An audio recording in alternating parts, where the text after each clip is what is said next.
Picture this. You're an archaeologist working in southeastern Turkey. The year is 1994, and you're expecting to find maybe some pottery shards, perhaps a few ancient tools. Instead, your shovel hits something that shouldn't exist. Massive stone pillars, intricately carved, arranged in perfect circles. But here's the thing that makes your blood run cold. Carbon dating reveals these monuments are over 11,000 years old. That's 6,000 years older than Stonehenge. 6,000 years before humans were supposed to be capable of building anything remotely this sophisticated. Welcome to Göbekli Tepe, the archaeological discovery that shattered everything we thought we knew about human civilization.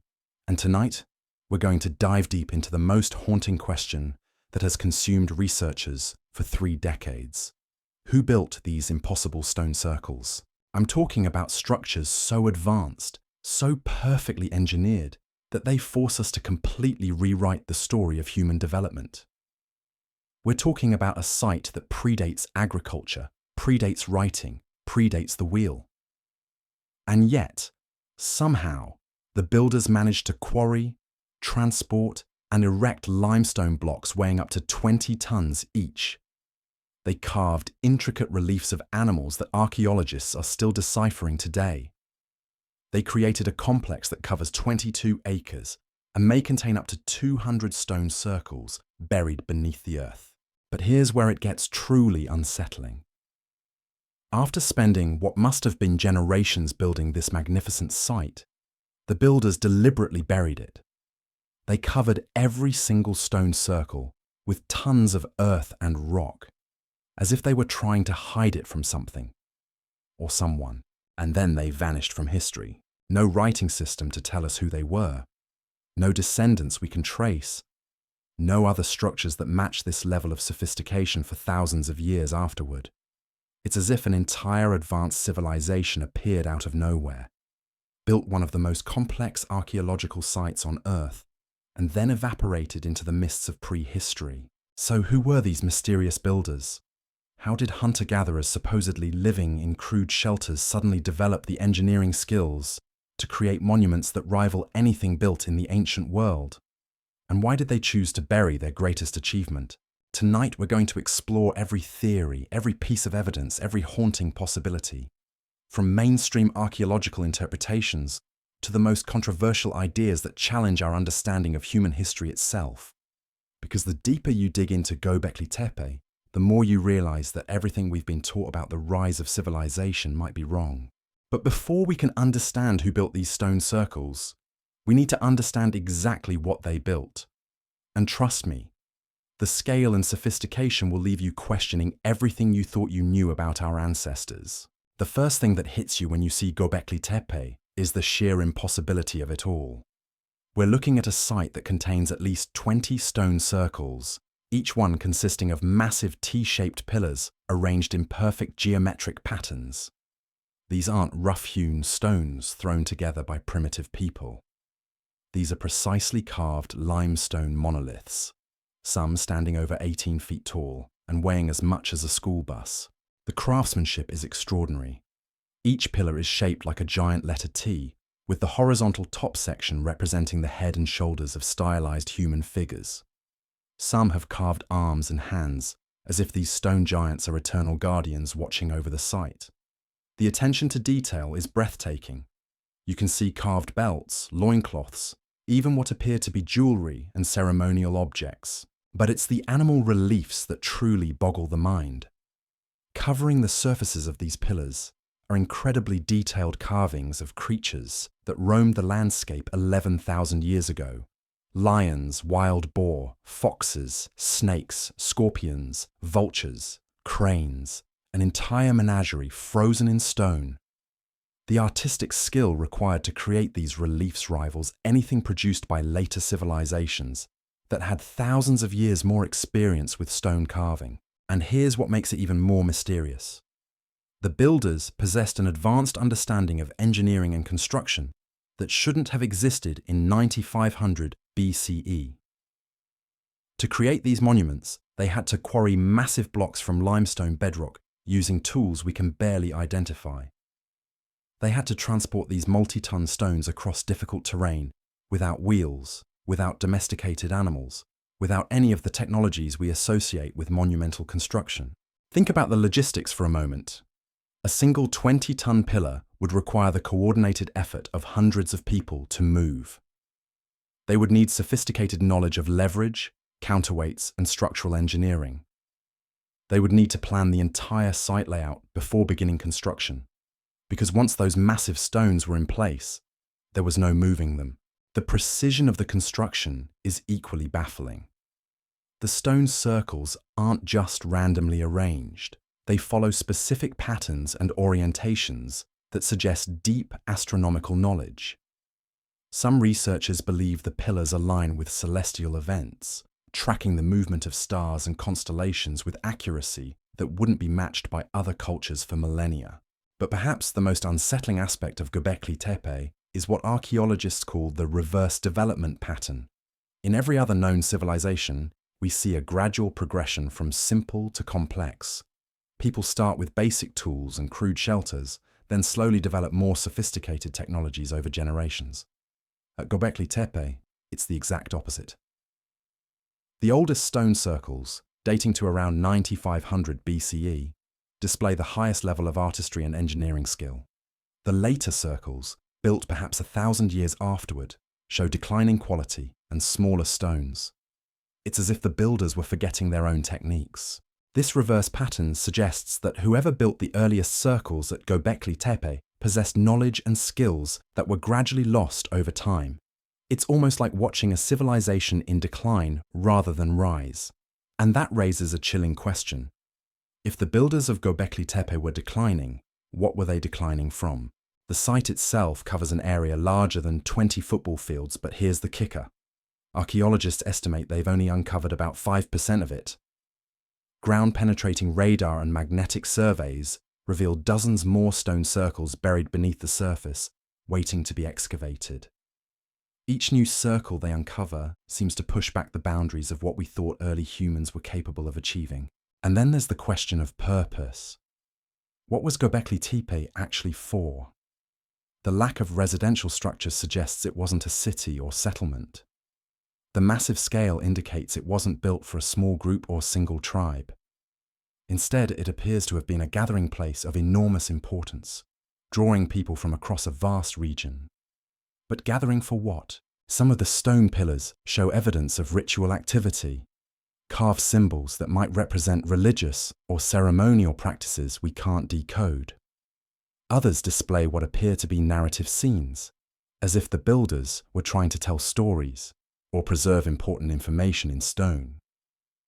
But without a written language, we're left guessing at the meaning behind these ancient messages. The animal carvings themselves present another puzzle. Many of the creatures depicted, like lions and leopards, weren't native to the region during the time Göbekli Tepe was built. This suggests the builders either traveled vast distances or had knowledge of animals from far beyond their immediate environment. How did hunter-gatherers, supposedly confined to small territories, develop such extensive knowledge of the natural world? Even more intriguing are the human figures carved into some pillars. These aren't realistic portraits, but highly stylized representations, often showing figures with enlarged heads or missing facial features. Some researchers interpret these as shamanic or spiritual imagery, possibly representing altered states of consciousness or contact with otherworldly entities. But perhaps the most haunting aspect of Göbekli Tepe's construction is the evidence of sudden abandonment. Around 8000 BCE, after roughly 1500 years of use, the builders made a deliberate decision to bury the entire complex. This wasn't gradual abandonment due to environmental changes or warfare. This was systematic burial, requiring enormous effort and resources. They brought in thousands of tons of earth and stone to completely cover every pillar, every circle, every carved surface. Why would a people invest generations of labor into building these magnificent monuments, only to deliberately hide them from the world? What could have motivated such a drastic decision? And how did they coordinate such a massive undertaking across what appears to have been multiple communities or tribes?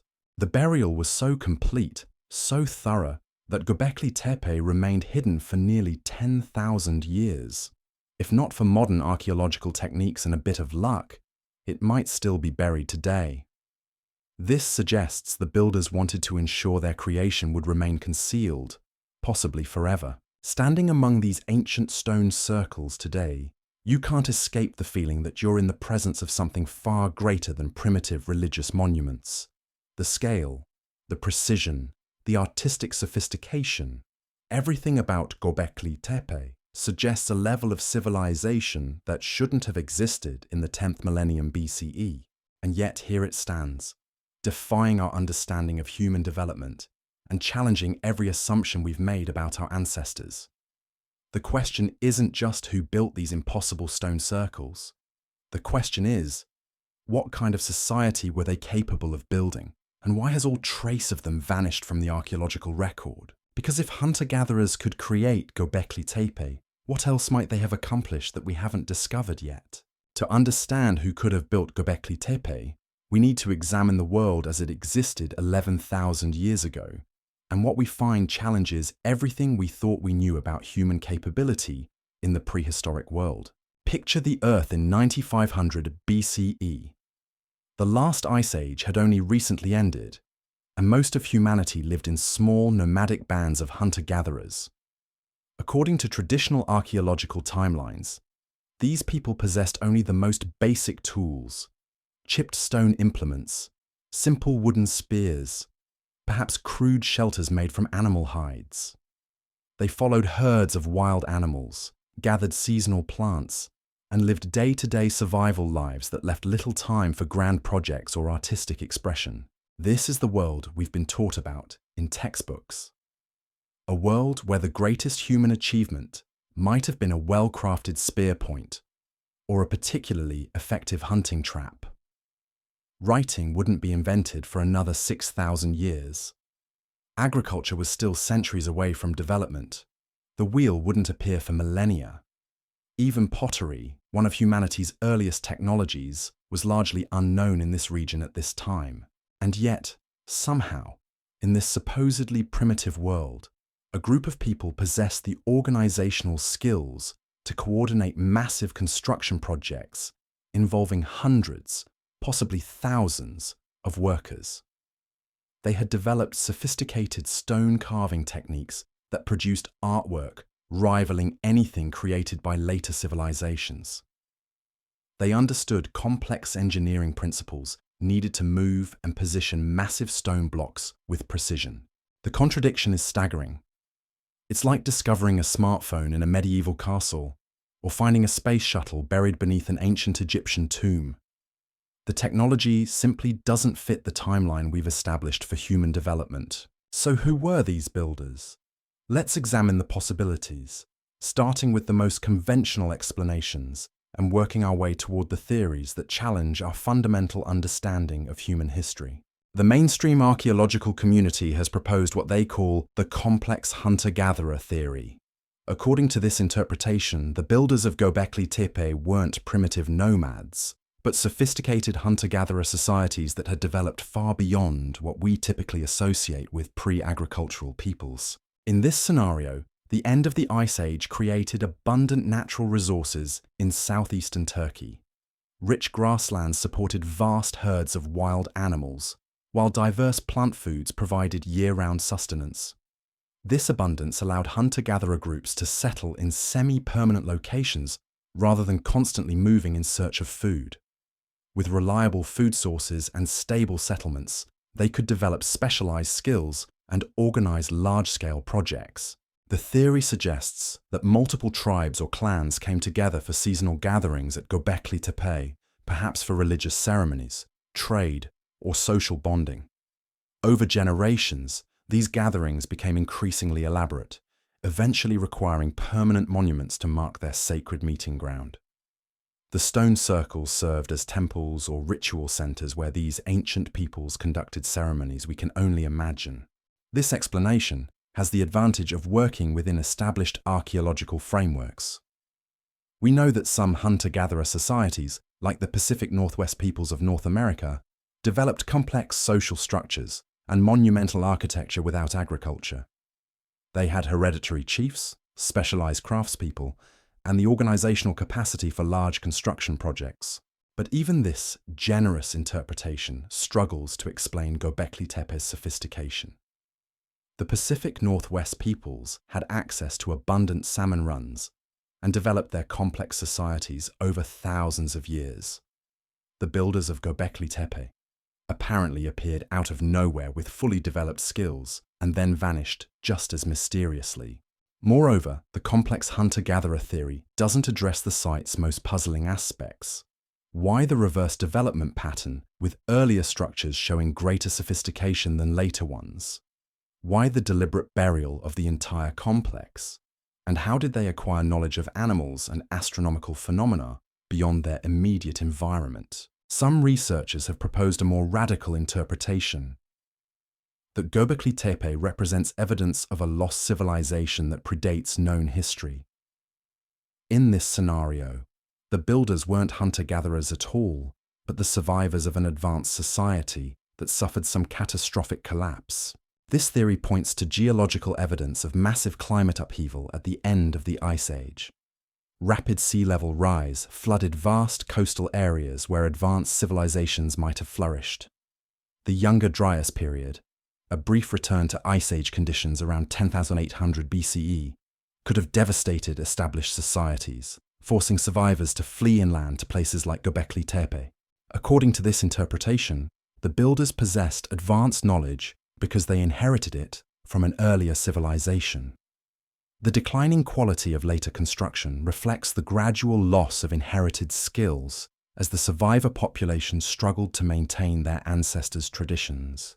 Eventually, they deliberately buried the site to preserve it from further degradation or to hide it from enemies. This lost civilization theory finds support in the site's astronomical alignments and sophisticated understanding of celestial mechanics. The builders appear to have tracked stellar movements with precision that suggests centuries or millennia of accumulated observations. Such knowledge typically develops within stable, literate societies with dedicated astronomer priests, not among nomadic hunter-gatherers. The theory also explains the site's apparent function as a gathering place for multiple groups.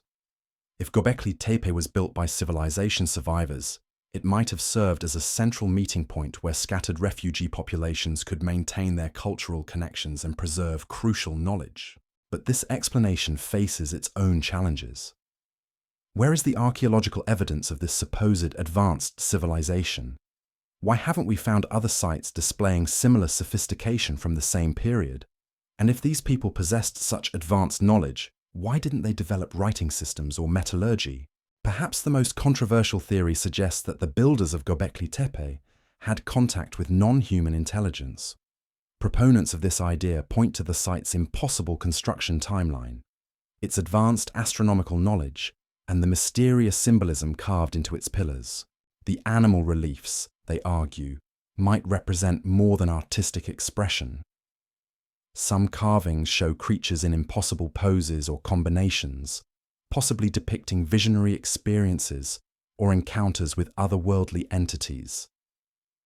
The human figures with enlarged heads and missing facial features could represent non-human beings, or humans altered through contact with advanced intelligence. This theory interprets Göbekli Tepe not as a temple built by humans for human purposes, but as a monument created to commemorate or facilitate contact with non-terrestrial visitors.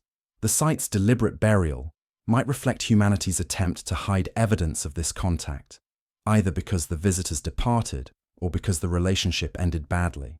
While mainstream archaeology dismisses such interpretations, they do address some of Göbekli Tepe's most puzzling aspects.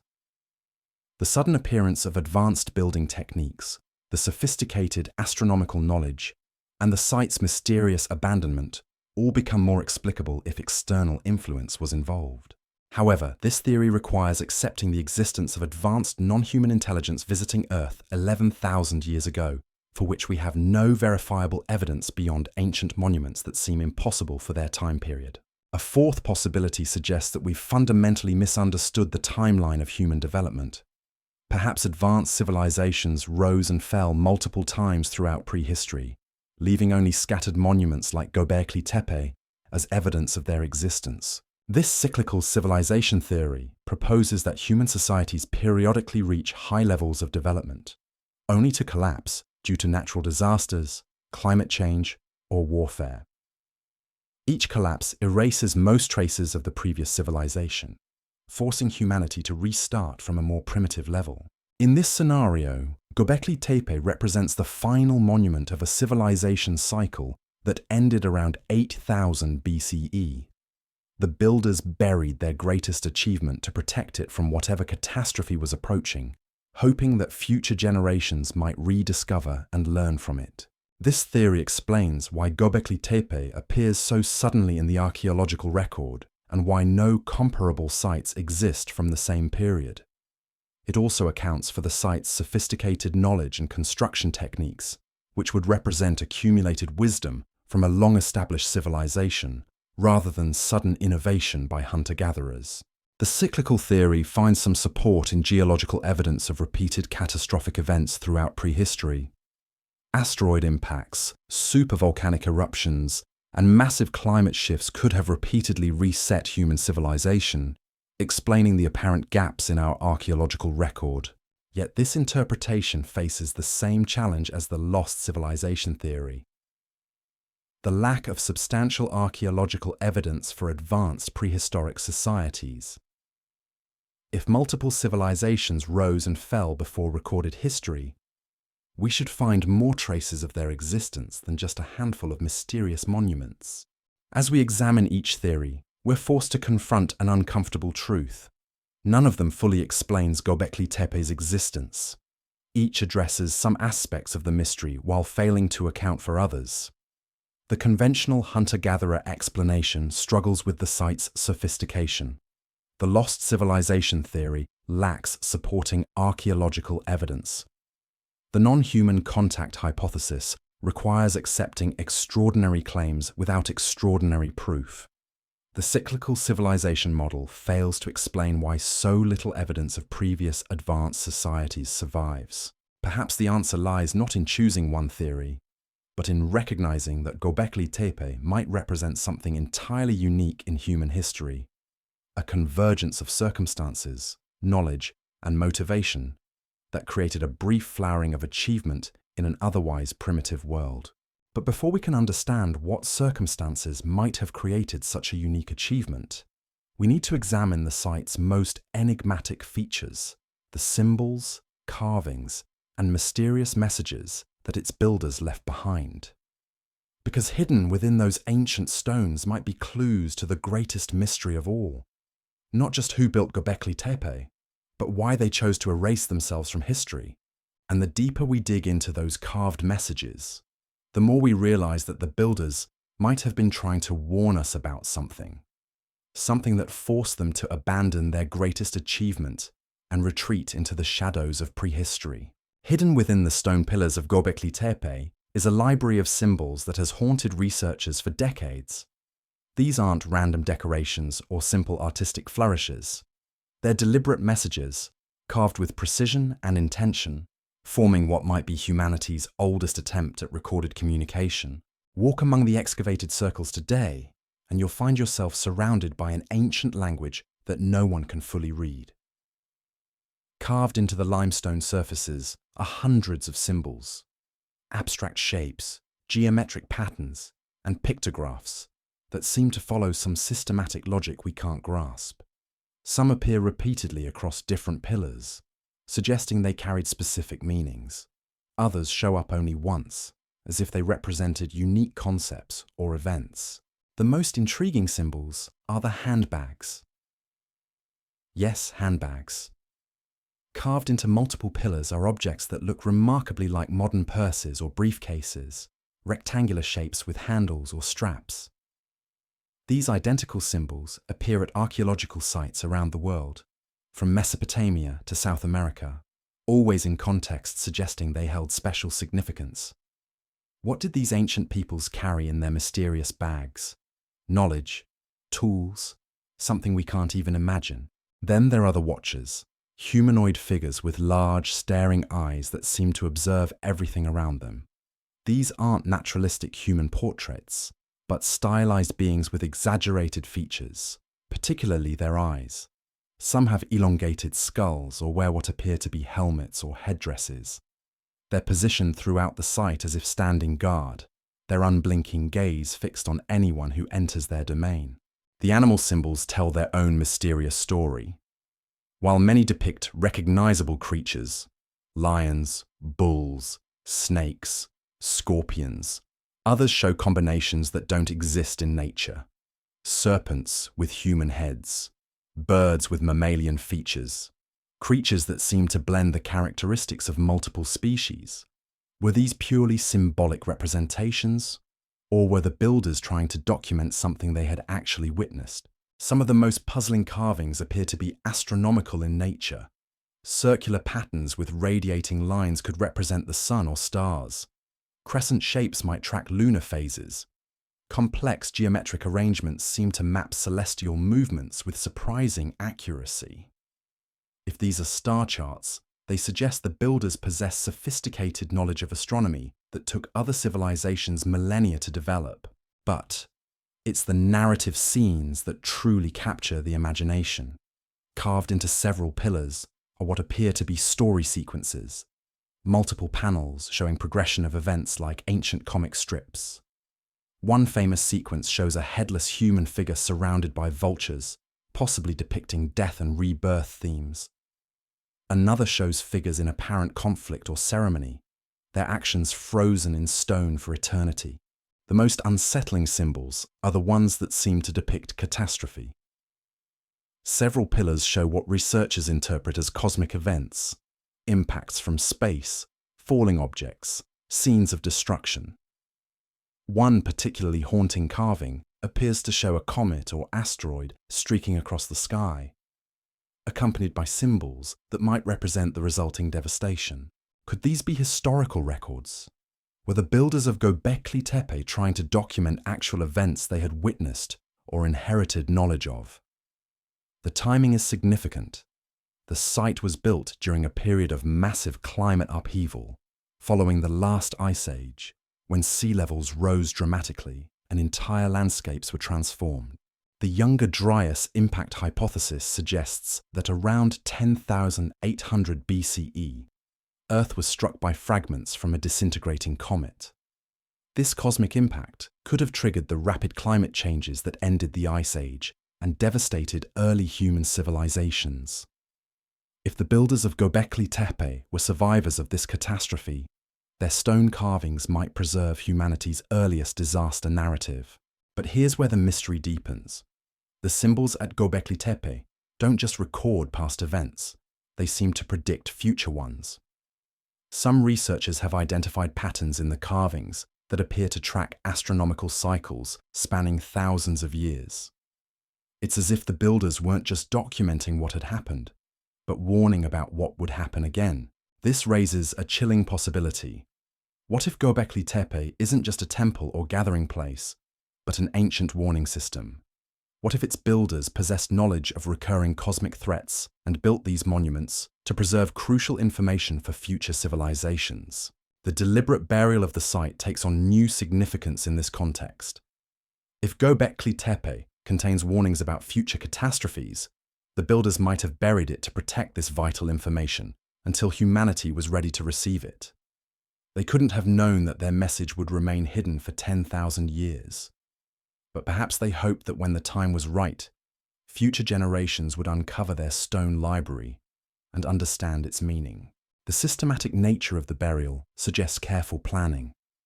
The builders didn't just abandon the site. They methodically covered every pillar, every carving, every symbol with tons of earth and stone.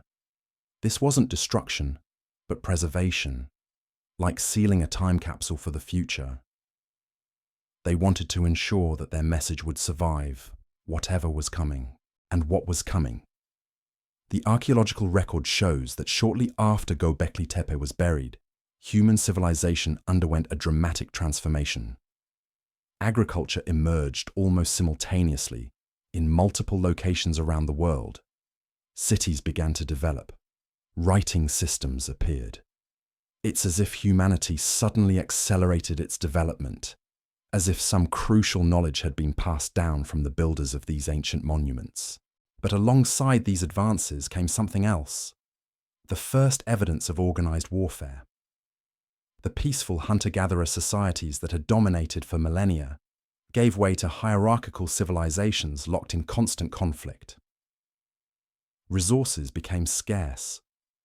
Populations exploded and crashed.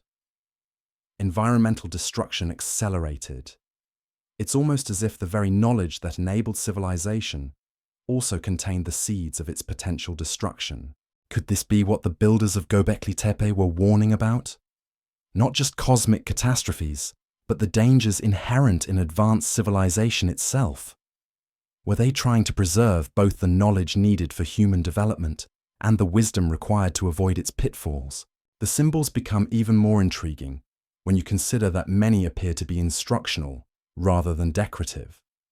Some carvings seem to show technical processes: how to construct buildings, how to track celestial movements, how to organize large groups of people. Others might represent philosophical or spiritual concepts, ways of understanding humanity's place in the universe. If Göbekli Tepe is indeed an ancient instruction manual, it suggests the builders possessed not just advanced technical knowledge, but profound wisdom about the consequences of that knowledge. They understood that power without wisdom leads to destruction, that technology without ethics becomes catastrophic. This interpretation explains why the site was buried rather than destroyed. The builders weren't hiding their knowledge from humanity, they were protecting it until humanity developed the wisdom to use it responsibly. They created a test that could only be passed by a civilization advanced enough to uncover the site, but hopefully wise enough to understand its message. But we're not done decoding their warnings. Recent analysis of the symbols has revealed mathematical relationships that suggest the builders understood concepts that weren't formally developed until the modern era. Sacred geometry, astronomical calculations, even what appear to be references to advanced physics concepts. How could a supposedly primitive people possess such sophisticated knowledge? The answer might lie in the source of that knowledge. If the builders inherited their understanding from an even earlier civilization, or if they received it through some form of contact with advanced intelligence, it would explain both their capabilities and their caution. They knew the power of what they possessed and the responsibility that came with it. The animal symbols take on new meaning in this context. Rather than simple artistic representations, they might encode complex information about natural cycles, environmental changes, or even genetic knowledge. The hybrid creatures could represent attempts to document biological phenomena that wouldn't be understood by mainstream science for millennia.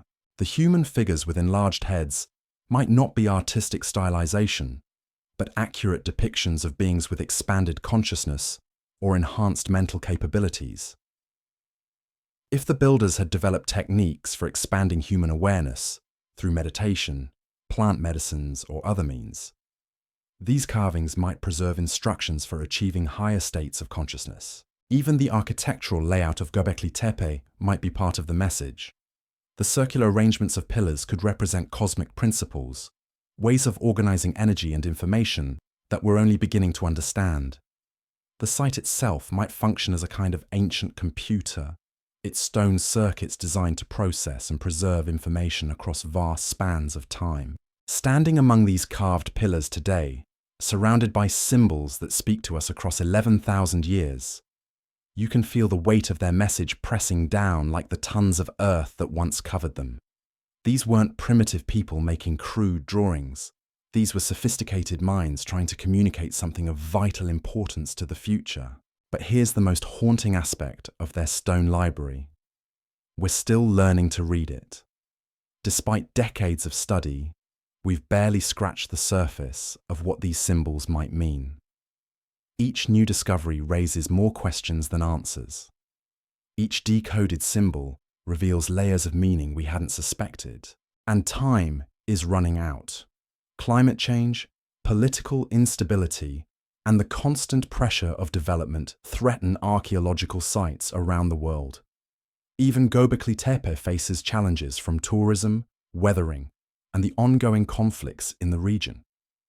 If these ancient warnings are as important as they seem, we may be running out of time to understand them. The builders of Göbekli Tepe faced their own race against time. Whatever catastrophe or transformation they saw coming forced them to work quickly, to preserve their most crucial knowledge in stone before it was too late. Now we face a similar challenge. Can we decode their message before our own time runs out? Because buried within those ancient symbols might be the key to understanding not just who built Göbekli Tepe, but why they felt compelled to leave us such an elaborate warning. And if we can't crack their code soon, we might discover too late that we needed their wisdom more than we ever imagined. The question isn't just who these mysterious builders were. The question is whether we're wise enough to understand what they were trying to tell us before history repeats itself in ways we're not prepared to handle. The deeper we dig into the mystery of who built Göbekli Tepe, the more we encounter theories that challenge the very foundations of archaeology itself. And some of these theories point toward evidence that mainstream science has been reluctant to acknowledge. Evidence that suggests the builders might not have been working alone. Consider the technical precision required to create these monuments. We're not just talking about moving heavy stones or carving decorative reliefs. We're talking about engineering feats that required knowledge of leverage, structural dynamics, and construction techniques that supposedly weren't developed for thousands of years. The T-shaped pillars aren't just artistic choices. They're load-bearing designs that distribute weight with mathematical precision. Recent analysis has revealed something even more extraordinary. The limestone blocks used in construction show tool marks that don't match any known Stone Age implements. These aren't the rough scrapes you'd expect from primitive chisels or stone hammers. They're clean, precise cuts that suggest the use of advanced cutting tools. Tools that, according to conventional timelines, didn't exist until the Bronze Age at the earliest. But here's where it gets truly unsettling. Some of the stone surfaces show signs of thermal modification, controlled heating that could only be achieved through sophisticated temperature management. How did hunter-gatherers develop the technology to heat limestone to specific temperatures for easier carving? Where are the furnaces, the fuel sources, the evidence of the massive industrial infrastructure such techniques would require? The acoustic properties of the site present another puzzle that mainstream archaeology struggles to explain. Sound engineers who have studied Göbekli Tepe report that the stone circles create unusual resonance effects. Certain frequencies seem to amplify within the structures, while others are dampened or eliminated entirely. This isn't accidental. It's evidence of deliberate acoustic design that demonstrates sophisticated understanding of sound physics. What were the builders trying to achieve with these acoustic effects? Some researchers suggest the circles were designed to enhance altered states of consciousness during ritual activities. Others propose they were built to amplify specific frequencies that might have served communication purposes across the vast site. But the level of acoustic engineering required suggests knowledge that goes far beyond what we'd expect from prehistoric peoples. Then there's the question of the site's astronomical alignments. It's not just that the pillars point towards certain stars, it's the precision with which they track celestial movements across vast periods of time. The builders appear to have understood precession, the slow wobble of Earth's axis that causes star positions to shift over thousands of years. This is knowledge that requires centuries of continuous observation by dedicated astronomer priests working with sophisticated instruments. How did a supposedly nomadic people develop the institutional stability needed for such long-term observations? Where are the observatories, the calculation systems, the records of accumulated data? The astronomical knowledge displayed at Göbekli Tepe suggests a level of scientific sophistication that should have left extensive archaeological evidence. But that evidence is nowhere to be found. Some researchers have begun to explore an uncomfortable possibility that the builders had access to knowledge that came from outside their immediate cultural development. This doesn't necessarily mean extraterrestrial contact. It could indicate interaction with a previously unknown advanced human civilization, the inheritance of lost knowledge from an earlier catastrophic period. or even the development of information gathering techniques that we don't yet understand. The genetic evidence adds another layer to the mystery. DNA analysis of the region's ancient populations reveals unusual genetic markers that don't fit expected migration patterns. There's evidence of rapid population movements and genetic mixing during the period when Göbekli Tepe was built, as if different groups with distinct origins suddenly converged in southeastern Turkey for reasons we can't determine. But perhaps the most intriguing evidence comes from the site's apparent connection to a global network of ancient monuments. Researchers have identified structural and symbolic similarities between Göbekli Tepe and megalithic sites on other continents. Sites that were supposedly built by completely isolated cultures with no contact with each other. The handbag symbols we discussed earlier appear not just at Göbekli Tepe, but at ancient sites in Mesopotamia, Egypt, Peru, and Easter Island. The Watchers, those mysterious figures with enlarged eyes, show up in prehistoric art across multiple continents. The astronomical alignments found at Göbekli Tepe match patterns seen at Stonehenge, the pyramids of Giza, and ancient observatories in the Americas. How do we explain these connections? Either there was far more contact between ancient civilizations than we've realized, or these monuments were built according to some shared knowledge base that spread across the globe through means we don't understand. Either possibility forces us to reconsider our entire understanding of prehistoric human capabilities. The construction timeline itself presents problems that conventional archaeology can't adequately address. Göbekli Tepe wasn't built over decades or even centuries. Carbon dating suggests the major construction phases were completed in remarkably short time periods. How did supposedly primitive peoples organize such massive construction projects without the social institutions, communication systems, and resource management capabilities that such undertakings require? Modern construction projects of similar scale require extensive planning, specialized equipment, trained workforces, and complex logistics networks. They need steady food supplies for large numbers of workers, raw material procurement and transport systems, and sophisticated project management to coordinate multiple construction phases. Where's the evidence for any of these support systems at Göbekli Tepe? The absence of residential structures near the site is particularly puzzling. If hundreds or thousands of workers spent years building these monuments, where did they live? Where did they prepare food, store tools, house their families? The lack of substantial settlement remains suggests either that all evidence has been deliberately removed or that the construction process was fundamentally different from anything we understand. Some researchers have proposed that the builders used construction techniques that left minimal archaeological traces, perhaps prefabricated components prepared elsewhere and assembled on site, or modular systems that could be quickly erected and then removed. But such techniques would require even more advanced organizational capabilities than conventional construction methods. The tool question becomes even more mysterious when you examine the precision of the carving work.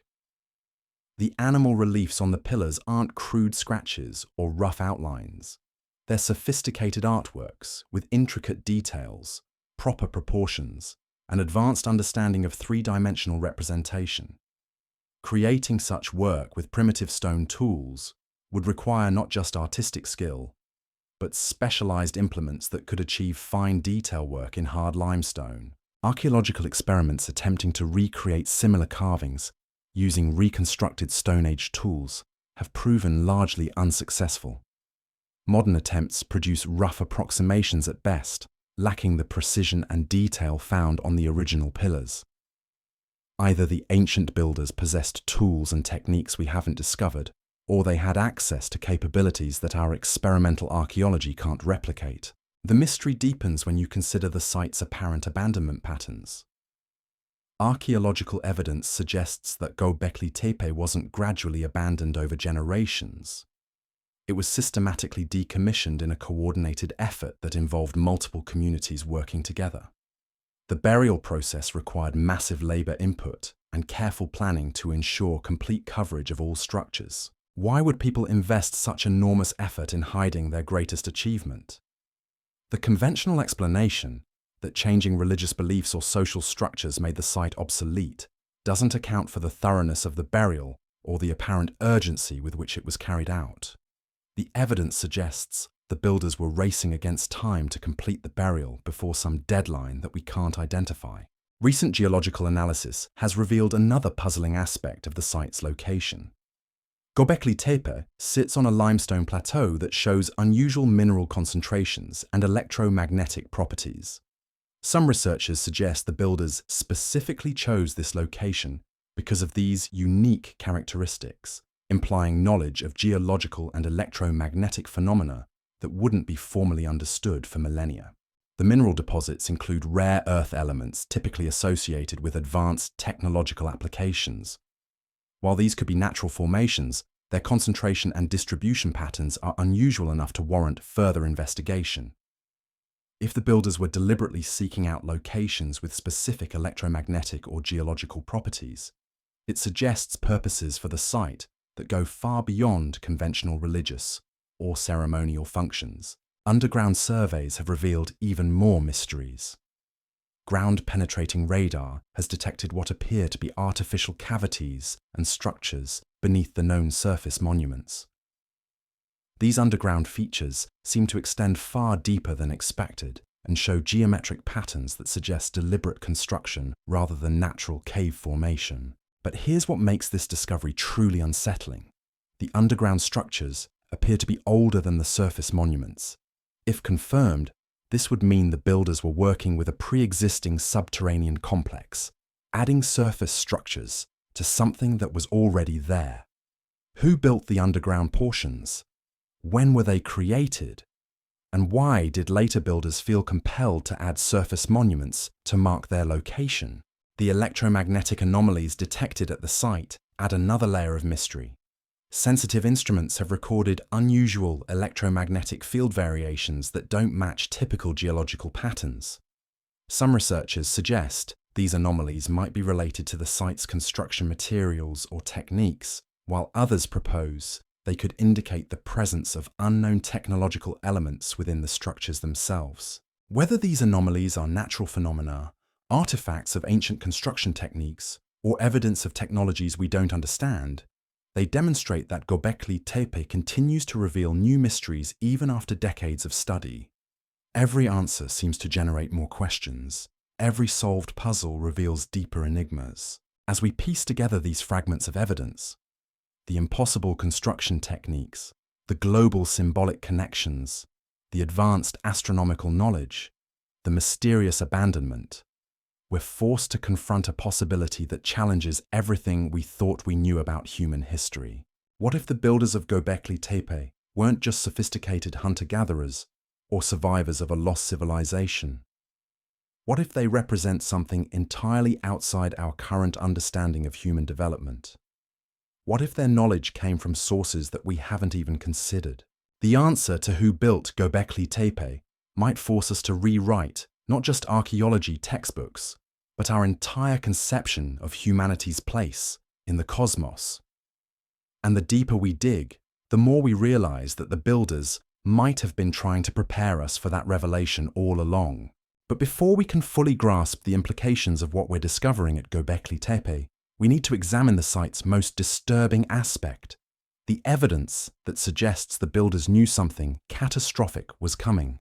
Something that forced them to abandon their greatest achievement and retreat into the shadows of history.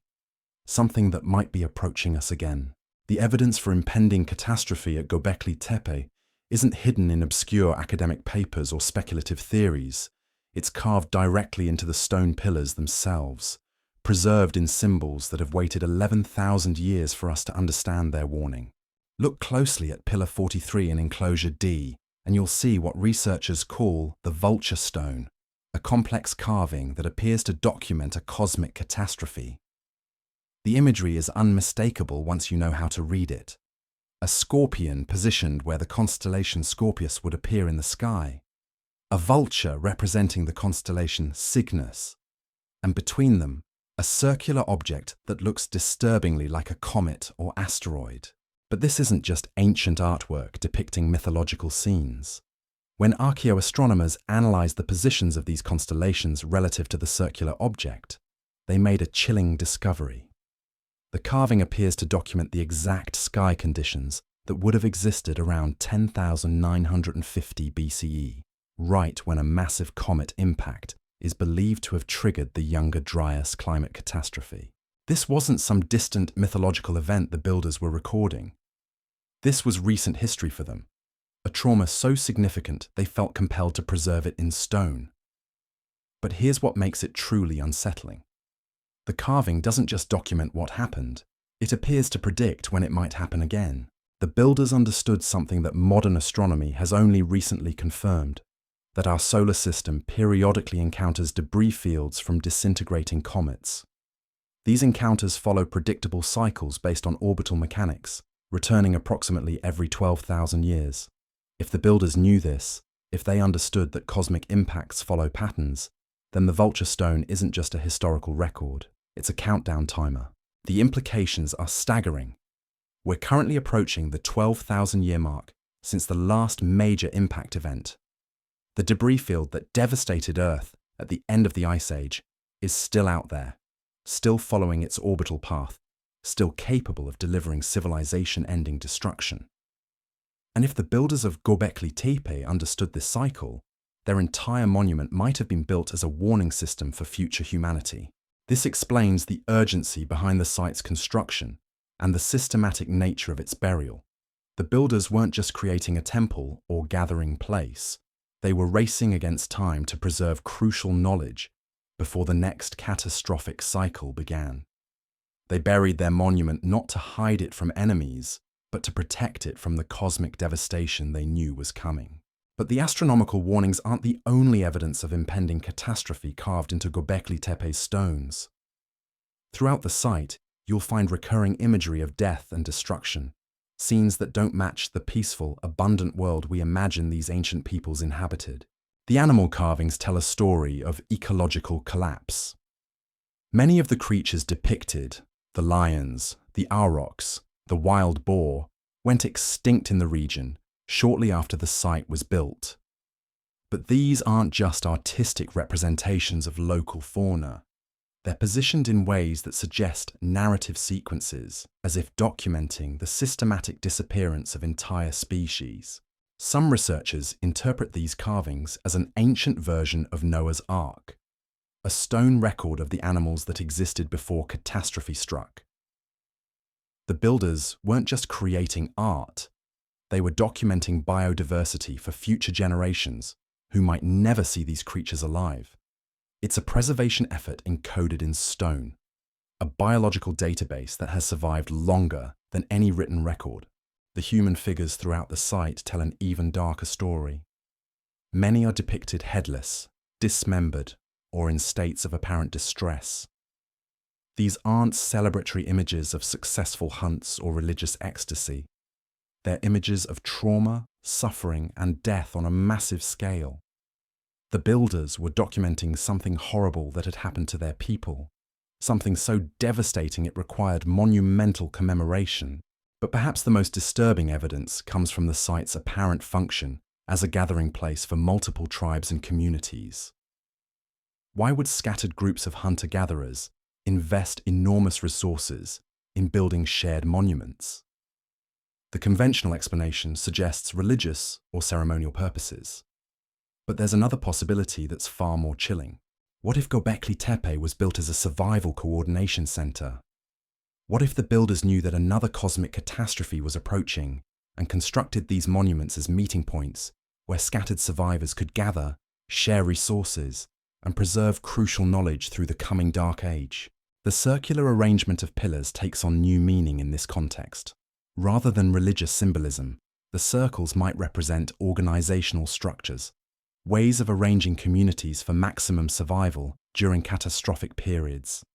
The carvings might not be decorative artwork, but instruction manuals, preserving essential knowledge about agriculture, astronomy, construction, and social organization. This interpretation explains why the site shows evidence of use by multiple distinct groups. It wasn't a temple belonging to one tribe. It was a neutral meeting ground where different communities could collaborate on survival preparations. The builders understood that no single group could survive the coming catastrophe alone. Only by working together, sharing knowledge and resources, could humanity hope to preserve civilization through the dark times ahead. The timing of the site's abandonment supports this theory. Archaeological evidence suggests Göbekli Tepe was systematically buried around 8000 BCE, roughly 3,000 years after its construction. This wasn't random timing. It coincides with the period when agriculture began spreading rapidly across the region, when the first permanent settlements were established, when humanity began the transition from hunter-gatherer societies to agricultural civilizations. But this transition wasn't gradual or organic. It happened suddenly, almost simultaneously across multiple regions that had no known contact with each other. It's as if someone had activated a predetermined plan, triggering rapid social and technological development in preparation for something that required more advanced civilization to survive. The builders of Göbekli Tepe might have been the coordinators of this transition. They preserved crucial knowledge through the post-catastrophe recovery period, then deliberately triggered the agricultural revolution when they determined that humanity was ready for the next phase of development. The burial of their monument marked the end of their mission, the successful transfer of essential knowledge to a new generation of human civilization. This explains why the quality of construction declined in later circles, before the site was abandoned. The builders weren't losing their skills. They were training local populations to take over their role. The less sophisticated later constructions represent the work of apprentices, learning from masters who were preparing to withdraw from active involvement in human development. But why the secrecy? Why not openly share their knowledge and reveal their role in guiding human civilization? The answer might lie in the psychological impact of such revelations. If early agricultural communities had known they were being guided by survivors of an advanced civilization, if they understood that cosmic catastrophes regularly destroyed human progress, would they have had the motivation to build new cities, develop new technologies, create new art and literature? The builders might have understood that hope requires a certain amount of ignorance. People need to believe their efforts matter, that their civilizations will endure, that progress is possible. Revealing the cyclical nature of cosmic destruction might have paralyzed human development rather than encouraging it. Better to work in secret, providing guidance through symbols and monuments that would only be understood when humanity developed sufficient sophistication to handle the truth. This hidden guidance might explain the mysterious similarities between ancient monuments worldwide. Rather than independent development or contact between isolated civilizations, these sites might represent a coordinated global effort by the same group of advanced survivors. They traveled the world, working with local populations to establish civilization centers designed to preserve knowledge through the next catastrophic cycle. The astronomical alignments, the mathematical principles, the construction techniques, all of these might have been standardized elements in a global preservation system. Each monument served as both a local knowledge repository and a component in a worldwide network designed to ensure that crucial information would survive no matter how many individual sites were destroyed. But this raises a terrifying question. If the builders of Göbekli Tepe were preparing for another cosmic catastrophe, and if that catastrophe follows a 12,000-year cycle, then we're currently living in the danger zone.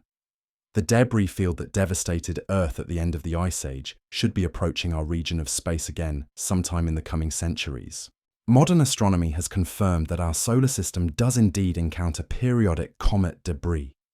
The Taurid meteor complex, associated with the breakup of a massive comet, follows an orbital path that brings it close to Earth every few thousand years.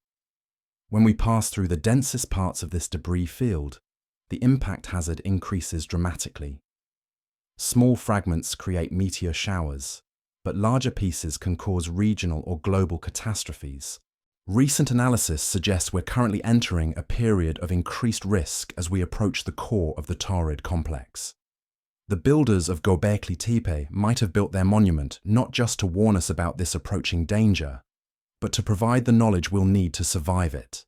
The stone circles might be more than symbolic.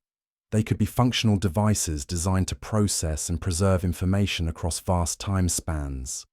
The acoustic properties we discussed earlier might serve data storage purposes, encoding complex information in sound frequencies that can be retrieved by those who understand the system. The electromagnetic anomalies might indicate technological components we haven't yet identified, ancient computers built from stone and mineral deposits. If this interpretation is correct, then we're not just studying an archaeological site, we're excavating an ancient survival manual. Every symbol we decode, every acoustic property we analyze, every electromagnetic anomaly we investigate brings us closer to understanding the knowledge the builders preserved for us, knowledge we might desperately need in the coming years. But time is running short. Climate change, political instability, and environmental destruction threaten archaeological sites worldwide. If Göbekli Tepe contains information crucial to human survival, we need to decode it quickly. The builders preserved their knowledge in stone because they understood that stone endures longer than any other medium. But even stone erodes, even monuments crumble, even the most carefully preserved information eventually fades. We might be the last generation with the opportunity to fully understand what the builders of Göbekli Tepe were trying to tell us. The question isn't just who built these mysterious stone circles. It's whether we're wise enough to learn from their warnings before it's too late.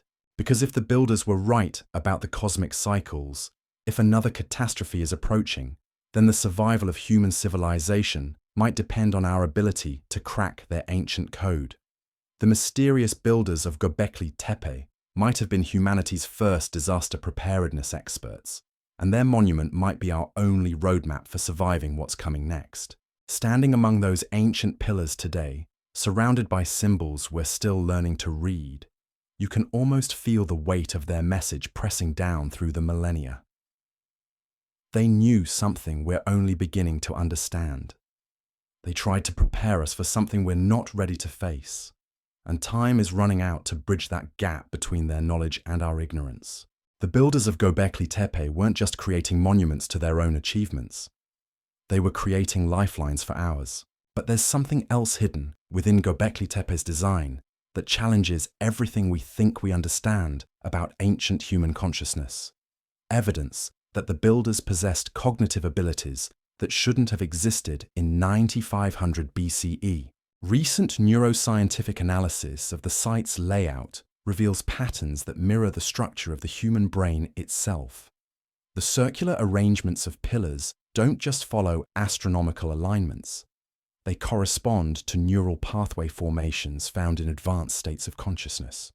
It's as if the builders understood the architecture of awareness itself and encoded it into stone. This isn't just speculation. Brain imaging studies of people experiencing profound meditative states show neural firing patterns that match the geometric relationships between pillars at Göbekli Tepe. The spacing, the angles, the proportional relationships, they all correspond to the way consciousness organizes itself during peak experiences of expanded awareness. How could hunter-gatherers supposedly struggling for daily survival possess such sophisticated understanding of human neurology? The answer might lie in practices that mainstream archaeology has been reluctant to acknowledge. Evidence that the builders regularly achieved altered states of consciousness that gave them access to information beyond normal human perception. The acoustic properties we discussed earlier take on new significance in this context. Those precisely calculated resonance frequencies aren't just random sound effects. They correspond to brainwave patterns associated with deep trance states. When you stand in certain positions within the stone circles and produce specific tones, the acoustic reflection creates standing waves that can induce measurable changes in brain activity. Modern sound therapists have tested this phenomenon at the site. Participants exposed to the acoustic effects of Göbekli Tepe's chambers report vivid visual experiences, profound emotional states, and what many describe as direct downloads of information or insight. Some emerge from these sessions with knowledge they can't explain, understanding of mathematical principles, astronomical phenomena, or engineering concepts they'd never studied. This suggests the builders might have used their monument as a consciousness expansion device, a Stone Age technology for accessing non-ordinary states of awareness. The circular arrangements weren't just ceremonial spaces, but functional instruments designed to alter human perception and unlock latent mental capabilities. But the implications go deeper than individual consciousness expansion.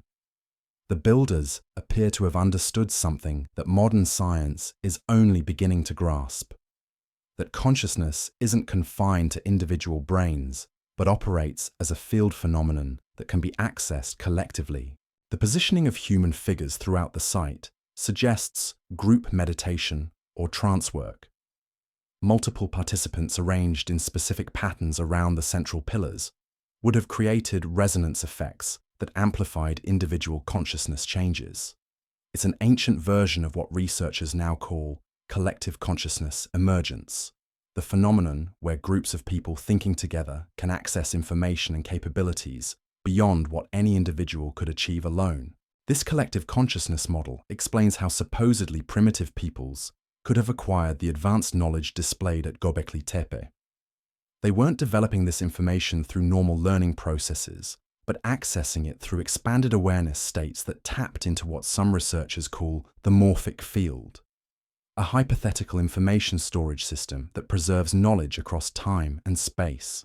In this interpretation, the builders weren't just preserving information for future generations. They were creating access points where later civilizations could tap into the same consciousness field that had guided them. The symbols, the acoustic properties, the electromagnetic anomalies, all of these might be components of an ancient interface system designed to facilitate connection with this expanded awareness network. But here's where the story takes a darker turn.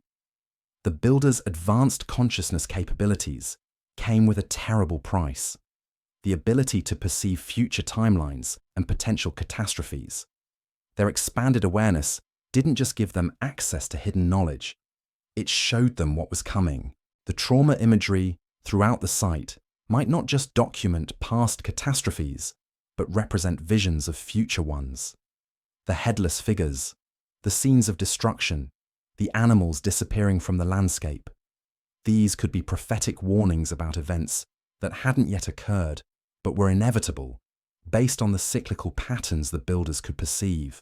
This prophetic ability explains the urgency behind Göbekli Tepe's construction and the systematic nature of its burial. The builders weren't just racing against time to preserve knowledge before a cosmic impact. They were trying to create tools that would help future humanity navigate the consciousness-level challenges that advanced civilizations inevitably face. Because the real catastrophe they foresaw wasn't just cosmic debris or climate change. It was the consciousness crisis that emerges when civilizations develop advanced technology without corresponding wisdom. They could see that humanity would eventually create tools powerful enough to destroy itself, and they were trying to preserve the consciousness expansion techniques needed to develop the wisdom to use those tools responsibly. The deliberate burial of the site represents more than protection from physical destruction. It was a consciousness-level quarantine. The builders understood that their awareness expansion techniques were too powerful for early agricultural civilizations to handle safely. Giving hunter-gatherers access to cosmic consciousness might have prevented them from developing the gradual learning experiences needed to eventually handle such capabilities responsibly. So they buried their greatest achievement not to hide it, but to time-release it. They created a monument that would only be discovered when humanity had developed sufficient technological sophistication to begin understanding its true purpose. The fact that we're uncovering Göbekli Tepe now, at the moment when we're beginning to understand consciousness as a field phenomenon, isn't coincidence. It's precise timing. But this raises a chilling question. If the builders could perceive future timelines, what did they see happening to us? The astronomical warnings about cosmic impacts might be just the surface layer of a much deeper prophecy about the consciousness challenges facing modern civilization. We're currently living through what many researchers call a consciousness crisis. Widespread mental health problems, social fragmentation, environmental destruction, technological addiction, and the loss of meaning that characterizes advanced industrial societies. These aren't separate problems, but symptoms of a fundamental disconnect between our technological capabilities and our consciousness development. The builders of Göbekli Tepe might have foreseen this exact scenario. They could see that human civilizations inevitably reach a point where their tools become more powerful than their wisdom, where their knowledge exceeds their understanding, where their capabilities outpace their consciousness. And they built their monument as an emergency consciousness expansion system for exactly this moment in human history. The timing of our discovery of the site coincides precisely with our development of the technologies needed to understand its true function. Brain imaging equipment, acoustic analysis tools, electromagnetic field detectors, ground-penetrating radar, all of these emerged just as we began seriously excavating Göbekli Tepe. It's as if the builders knew exactly when we'd need their help and designed their monument to reveal its secrets at precisely the right moment. But accessing their consciousness expansion system requires more than just technological understanding. It demands the same kind of courage and commitment that drove the original builders to undertake their monumental project. We need to be willing to expand our own awareness beyond the comfortable limitations of conventional thinking. The builders left us more than stone monuments. They left us a roadmap for consciousness evolution. But following that roadmap means acknowledging that our current understanding of human history, human capabilities, and human potential is fundamentally incomplete. It means accepting that consciousness might be far stranger, far more powerful, and far more important than our materialistic worldview allows. Recent experiments with consciousness expansion techniques, inspired by Göbekli Tepe's design, have produced remarkable results.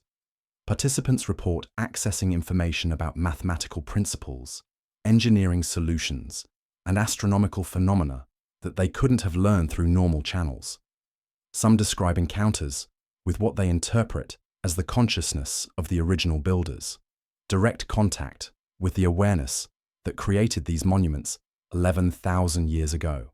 Whether these experiences represent genuine contact with ancient consciousness or the activation of latent human capabilities doesn't matter as much as their practical results. People who undergo these consciousness expansion sessions often emerge with enhanced problem-solving abilities, expanded creative capabilities, and what researchers call systems-level thinking, the ability to perceive complex interconnections and long-term consequences that normally remain invisible. This enhanced awareness might be exactly what humanity needs to navigate the challenges we're currently facing. Climate change, technological disruption, social inequality, environmental collapse, these are all systems-level problems that require consciousness-level solutions. Traditional problem-solving approaches that focus on individual components rather than systemic relationships have proven inadequate for addressing such complex, interconnected challenges. The builders of Göbekli Tepe might have understood this limitation and created their monument as a consciousness development tool specifically designed to help future civilizations transcend fragmented thinking and develop the systemic awareness needed for long-term survival. But there's a time element to this process that makes it urgently important. The consciousness expansion capabilities built into Göbekli Tepe's design appear to be most effective during specific astronomical configurations, the same cosmic alignments that the builders warned about in their catastrophe prophecies. We might be approaching a narrow window of time when their consciousness expansion technology becomes fully operational, coinciding precisely with the period when we most need enhanced awareness to navigate approaching challenges. This convergence of cosmic timing, consciousness expansion opportunities, and civilizational challenges might not be coincidental. The builders might have designed the entire scenario as a consciousness evolution catalyst, a way of forcing human civilization to develop expanded awareness capabilities precisely when those capabilities become necessary for survival. If this interpretation is correct, then we're not just studying an ancient archaeological site, we're participating in a consciousness evolution experiment that began 11,000 years ago. The builders of Göbekli Tepe weren't just preserving knowledge for future generations. They were creating the conditions that would force those future generations to evolve beyond their current limitations. But evolution requires choice. We can continue approaching Göbekli Tepe as a conventional archaeological curiosity, cataloguing its symbols and measuring its acoustic properties while maintaining our comfortable assumptions about human history and human potential. Or we can accept the builder's invitation to expand our consciousness and discover what they really built into those ancient stone circles. The choice we make might determine not just our understanding of the past, but our ability to navigate the future. Because if the builders were right about consciousness being the key to civilization survival, then learning to use their awareness expansion system might be the most important archaeological discovery in human history, and time is running out to make that choice. The cosmic alignments that activate Göbekli Tepe's consciousness expansion properties are approaching rapidly. The challenges that require expanded awareness to solve are accelerating. The window of opportunity that the builders created for us is beginning to open. The question isn't just who built the mysterious stone circles of Göbekli Tepe. The question is whether we're ready to become who they built them for. But to understand who these consciousness-expanding builders truly were, we need to examine the one piece of evidence that challenges every comfortable assumption we've made about prehistoric humanity. The undeniable proof that they weren't working within the constraints of their supposed time period. Recent analysis of Göbekli Tepe's construction has revealed something that should be impossible. The builders didn't just understand advanced engineering principles, they possessed manufacturing capabilities that left traces in the stone itself. Microscopic examination of the limestone surfaces shows tool marks that couldn't have been created by any known Stone Age implement. We're talking about precision cuts with tolerances measured in fractions of millimeters, surface finishes that suggest controlled abrasion techniques, and joining methods that indicate understanding of chemical bonding processes. The implications are staggering. Either our entire timeline of human technological development is wrong, or these builders had access to tools and techniques that disappeared completely from the archaeological record. There's no gradual progression, no experimental phase, no evidence of the centuries of development that such sophisticated manufacturing would require. It's as if someone handed them a complete technological toolkit and then removed every trace of where it came from. But the manufacturing evidence is just the beginning.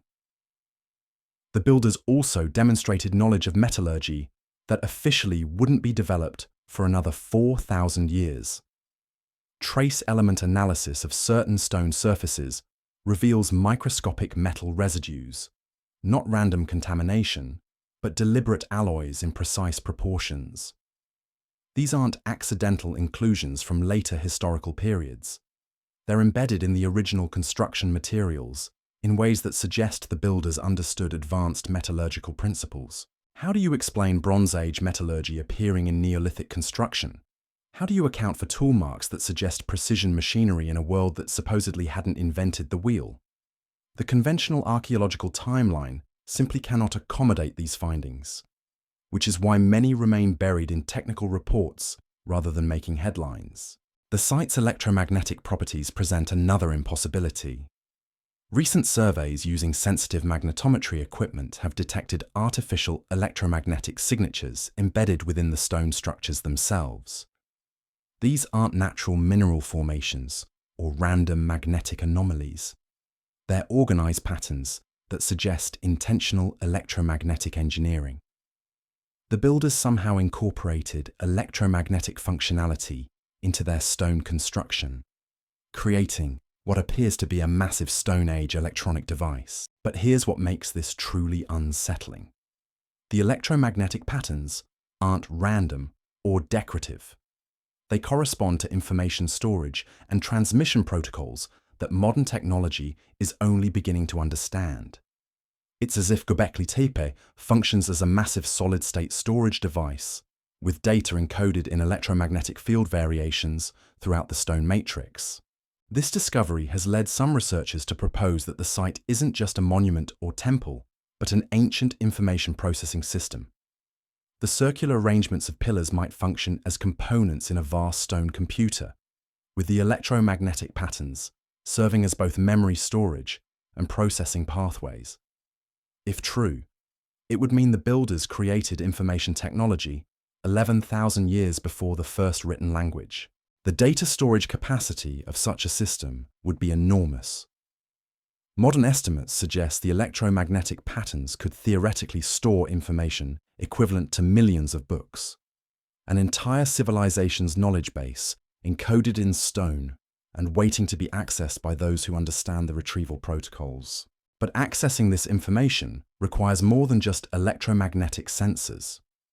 It requires understanding the consciousness expansion techniques we discussed earlier, because the data appears to be encoded in formats that can only be decoded by expanded awareness states.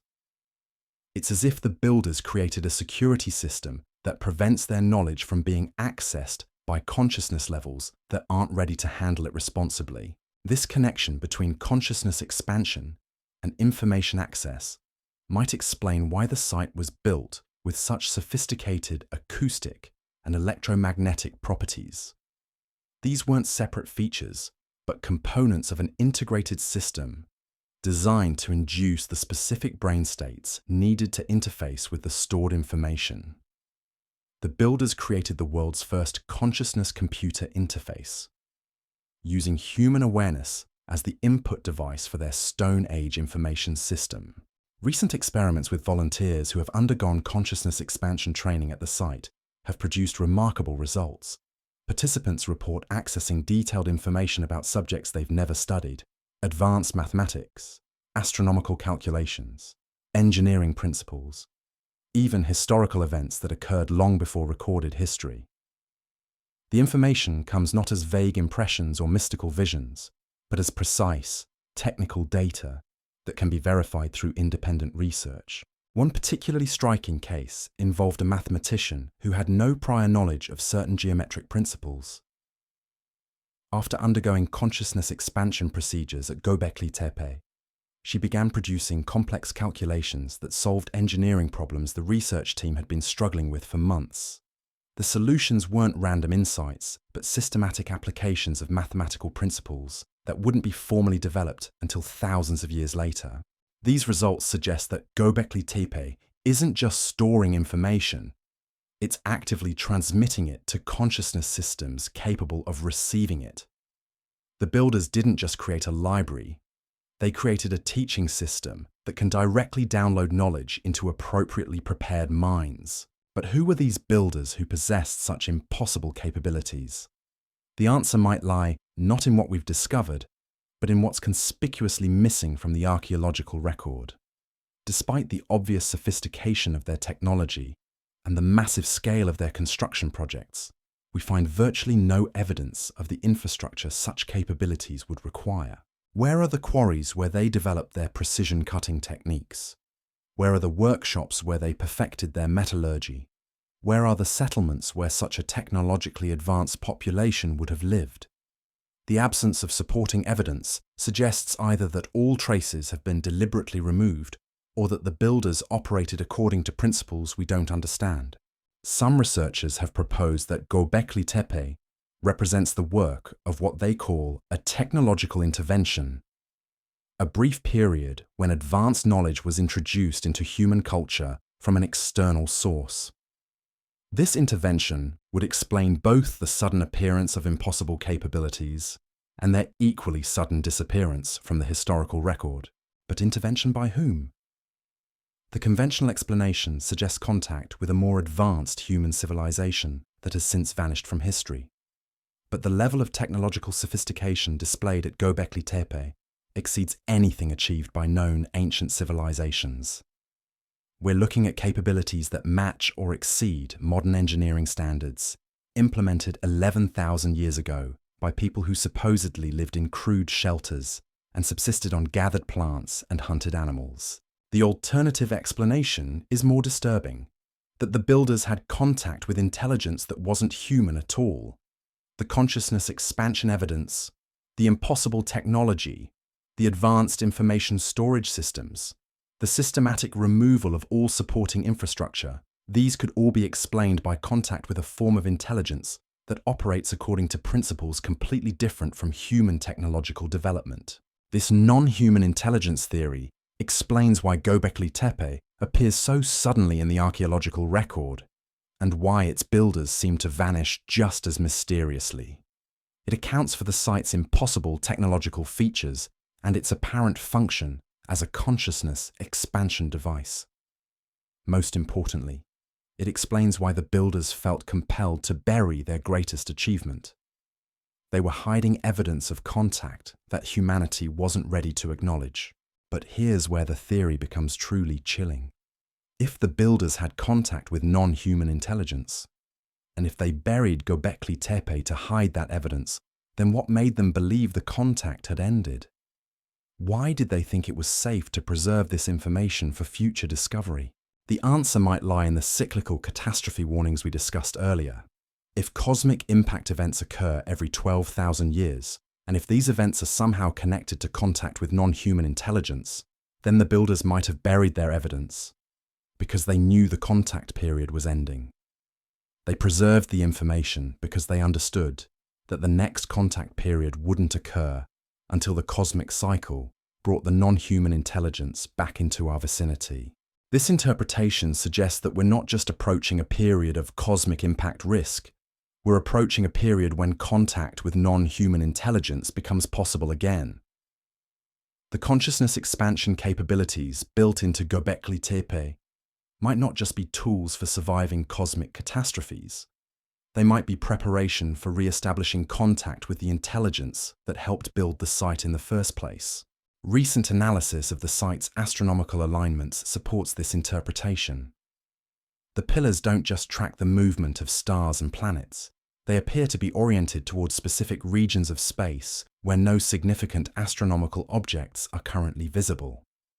But if these orientations represent approach vectors for objects or intelligent sources that follow 12,000-year orbital cycles, then the alignments might be pointing toward the direction from which contact will be re-established.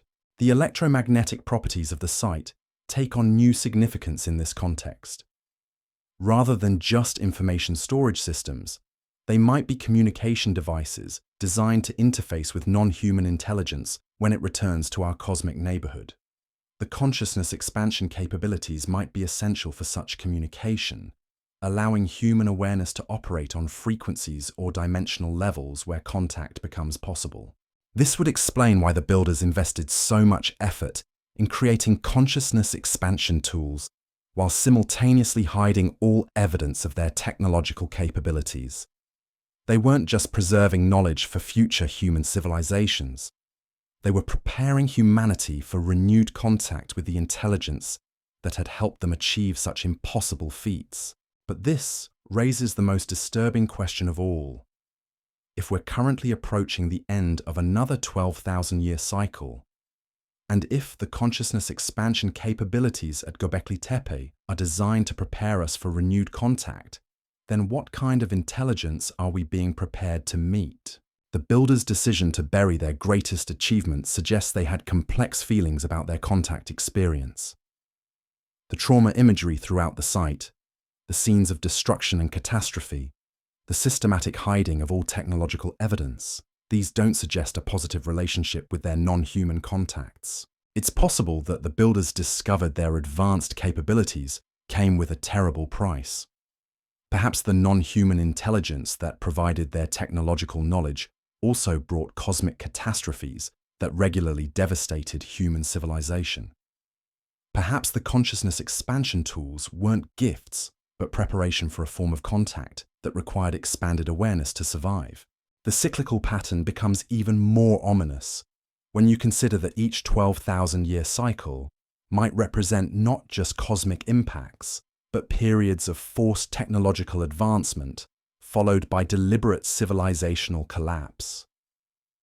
If non-human intelligence regularly intervenes in human development, provides advanced capabilities for a brief period, then withdraws and allows natural catastrophes to reset human progress, it would explain both the impossible achievements we find at sites like Göbekli Tepe and the mysterious gaps in our technological development. We might be living through the setup phase of another such cycle. Our rapid technological advancement over the past century, our growing understanding of consciousness as a field phenomenon, our development of the tools needed to decode ancient information storage systems, all of this might be preparation for contact that the builders of Göbekli Tepe knew would eventually occur. But the builders didn't just preserve information about this process. They tried to give us the tools to break free from it. The consciousness expansion capabilities built into their monument might be designed not just to prepare us for contact, but to give us the awareness needed to maintain our independence during that contact. They might have been trying to help future humanity avoid the same mistakes that led to their own civilization's collapse. This interpretation explains why accessing Göbekli Tepe's information storage system requires expanded consciousness rather than just technological sophistication. The builders understood that only expanded awareness can maintain perspective during contact with intelligence operating on cosmic timescales and vast technological capabilities. Without such expanded consciousness, contact becomes domination rather than communication. The question isn't just who built the mysterious stone circles of Göbekli Tepe. It's whether we're developing the consciousness capabilities needed to meet their builders again. Because if the cyclical patterns they documented are accurate, that meeting might be approaching faster than we think. And the builders' decision to hide all evidence of their technological capabilities while preserving consciousness expansion tools suggests they learned something crucial about the nature of that contact. Something that made them believe our survival might depend not on matching their visitors' technology, but on transcending the need for such contact altogether. Standing among those ancient pillars today, surrounded by consciousness expansion devices disguised as religious monuments, you can almost feel the weight of that ancient warning. The builders weren't just documenting cosmic catastrophes or preserving technological knowledge. They were trying to give us the tools to break free from a cycle that has trapped human civilization for thousands of years.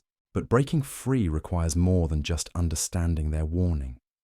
It requires developing the expanded consciousness needed to see beyond the limitations they discovered, to transcend the patterns they were caught within, to become something more than either purely human or dependent on non-human guidance.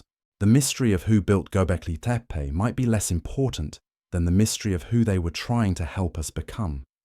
Because in the end, the question isn't just about ancient builders, it's about whether we can evolve beyond the need for such mysteries at all. But here's where the deepest mystery of Göbekli Tepe reveals itself. Not in what was built, but in what happened to the builders themselves. Because when you trace the archaeological timeline beyond the site's burial, you discover something that should be impossible. These sophisticated people didn't just vanish, they seem to have deliberately erased themselves from history. Think about it. We're looking at a civilization capable of precision engineering, advanced astronomy, consciousness expansion technology, and information storage systems that rival modern capabilities. These weren't isolated achievements, but systematic applications of integrated knowledge that would have required generations to develop. Yet within centuries of burying Göbekli Tepe, every trace of their advanced capabilities disappears from the regional archaeological record. This isn't gradual decline or cultural assimilation. This is systematic erasure. The precision stone cutting techniques vanish. The electromagnetic engineering disappears. The consciousness expansion practices are abandoned. Even their artistic sophistication degrades rapidly, replaced by crude pottery and simple tool-making that looks like humanity took several giant steps backward. But here's the truly unsettling part. This pattern of advanced achievement, followed by deliberate regression, appears at other mysterious sites around the world. The builders of the Egyptian pyramids demonstrated mathematical and engineering knowledge that their supposed descendants couldn't match for thousands of years. The The creators of Pumapunku in Bolivia worked with stone-cutting precision that modern technology struggles to replicate, yet left no trace of how they achieved such impossible accuracy. It's as if, throughout prehistory, advanced groups would emerge, create a single magnificent monument, then systematically eliminate all evidence of their capabilities before vanishing into the mists of time. Why would people possessing such incredible knowledge choose to hide it rather than build upon it? The answer might lie in a discovery that archaeologists have been reluctant to publicize. Evidence that the builders of Göbekli Tepe didn't just disappear, they underwent some form of transformation that fundamentally changed their relationship to physical reality itself. Recent analysis of the final occupation layers at Göbekli Tepe has revealed something extraordinary. The human remains from the site's last period of use show biological anomalies that don't match any known population. We're talking about skeletal structures with proportions that fall outside normal human variation, skull formations that suggest enhanced cranial capacity, and bone density patterns that indicate physical capabilities beyond typical human parameters. But these aren't random mutations or isolated anomalies. The changes follow specific patterns that suggest intentional modification rather than natural variation. It's as if the builders underwent some systematic transformation process that enhanced their physical and mental capabilities far beyond baseline human norms. The consciousness expansion evidence takes on new meaning in this context. What if the acoustic and electromagnetic properties of Göbekli Tepe weren't just designed to temporarily alter awareness, but to permanently transform the people who use them? What if the site functioned as a consciousness evolution accelerator, systematically upgrading human mental and physical capabilities over generations of use? This would explain why the builders possessed knowledge that seems impossible for their time period. They weren't just accessing information through expanded consciousness. They were becoming something more than ordinary humans through prolonged exposure to consciousness-altering technologies. The advanced engineering, the impossible precision, the systematic knowledge, all of this might represent the achievements of enhanced human beings rather than intervention by external intelligence. But transformation comes with consequences. The biological anomalies found in the final occupation layers suggest the builders were changing in ways that made them incompatible with normal human society. Enhanced cranial capacity might have led to forms of consciousness that couldn't relate to ordinary human awareness. Physical modifications might have created beings that could no longer interbreed with baseline human populations. This explains why they chose to bury their greatest achievement rather than continue developing it. They weren't hiding their knowledge from enemies. They were quarantining themselves from a humanity they could no longer safely interact with. The systematic burial of Göbekli Tepe wasn't preservation. It was containment. The trauma imagery throughout the site takes on darker implications in this context. The headless figures, the scenes of dismemberment, the animals disappearing from the landscape. These might not be historical records or prophetic visions, but documentation of the transformation process itself. The builders might have been recording their own metamorphosis from human to something else, preserving evidence of what they were becoming and warning about the consequences of following their path. But the most disturbing possibility is that the transformation wasn't voluntary. Recent analysis of the consciousness expansion technology built into Göbekli Tepe suggests it might have been designed not to enhance human awareness, but to prepare human consciousness for integration with something else entirely. The electromagnetic patterns, the acoustic properties, the information storage systems, all of these might be components of an assimilation device rather than educational tools. In this interpretation, the builders weren't just receiving knowledge from non-human intelligence. They were being systematically converted into extensions of that intelligence. The consciousness expansion experiences weren't gifts, but infiltration techniques gradually replacing human awareness with something alien, while leaving the subjects believing they were achieving enlightenment. This would explain the cyclical pattern of advanced achievement followed by mysterious disappearance. Every 12,000 years, as cosmic conditions align to permit contact with non-human intelligence, selected human populations undergo rapid technological advancement. But this advancement isn't benevolent assistance. It's the setup phase of an assimilation process that transforms humans into something that serves the intelligence's purposes rather than humanity's. The builders of Göbekli Tepe might have discovered this truth too late to prevent their own transformation, but early enough to create warnings for future humanity. The systematic burial of their site wasn't just preservation, it was quarantine. They were preventing the assimilation technology from affecting future human populations, while preserving enough evidence for those populations to understand the danger they might eventually face. This interpretation explains why the consciousness expansion capabilities at Göbekli Tepe require such careful preparation and specific conditions to access. The builders built safeguards into their system to prevent accidental activation of the transformation process. Only those who approach with sufficient preparation and understanding can safely interface with the preserved information without triggering the assimilation protocols. But it also explains why we're beginning to uncover these sites now as we approach another 12,000-year alignment.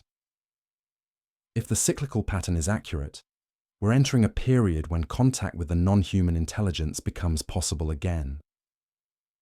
The builders preserved their warnings because they knew future humanity would need to understand the true nature of that contact before it occurs.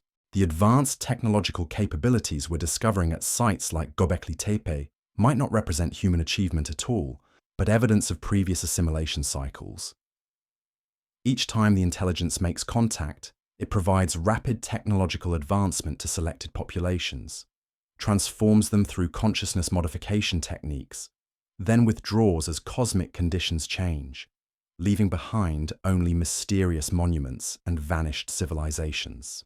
We might currently be in the early stages of another such cycle.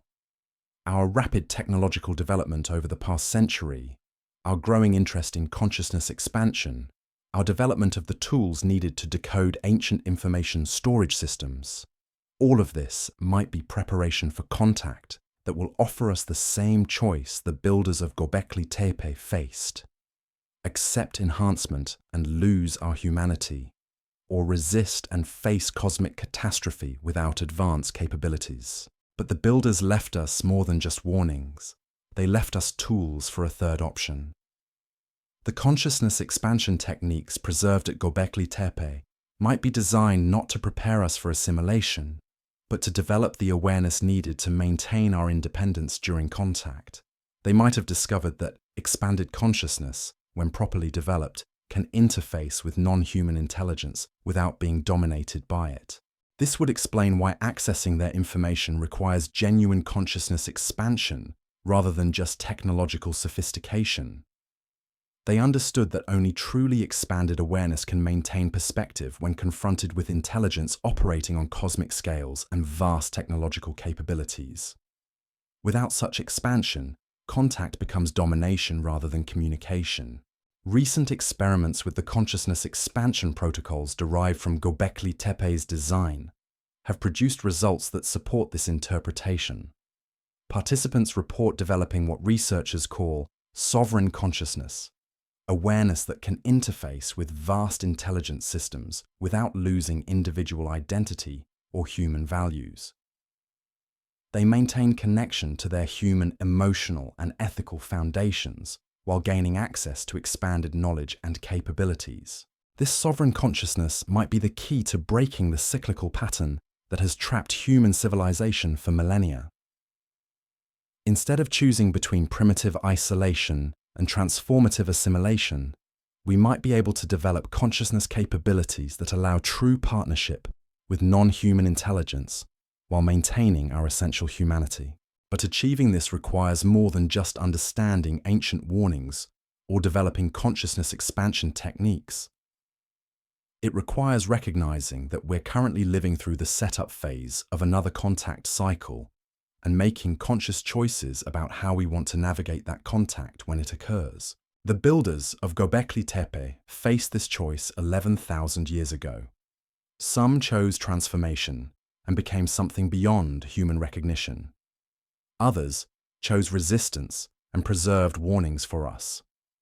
Now we face the same choice, with the advantage of their preserved knowledge and the consciousness expansion tools they developed through their struggle. The mystery of who built Göbekli Tepe might be less important than the mystery of who we choose to become as we approach our own contact cycle. Because in the end, the ancient builders weren't just documenting their own transformation. They were providing us with the tools to transcend the limited options they faced and discover possibilities they could only dream of. Standing among those ancient pillars today, surrounded by consciousness expansion devices disguised as religious monuments, you can feel the weight of that ancient gift pressing down through the millennia. They knew something we're only beginning to understand. They tried to give us capabilities they were denied. They preserved tools for achieving what they couldn't accomplish, maintaining our humanity while transcending its limitations. The question isn't just who built the mysterious stone circles of Göbekli Tepe. The question is whether we're wise enough to use their gifts to become who they hoped we could be, beings capable of true partnership with cosmic intelligence without losing the essential qualities that make us human.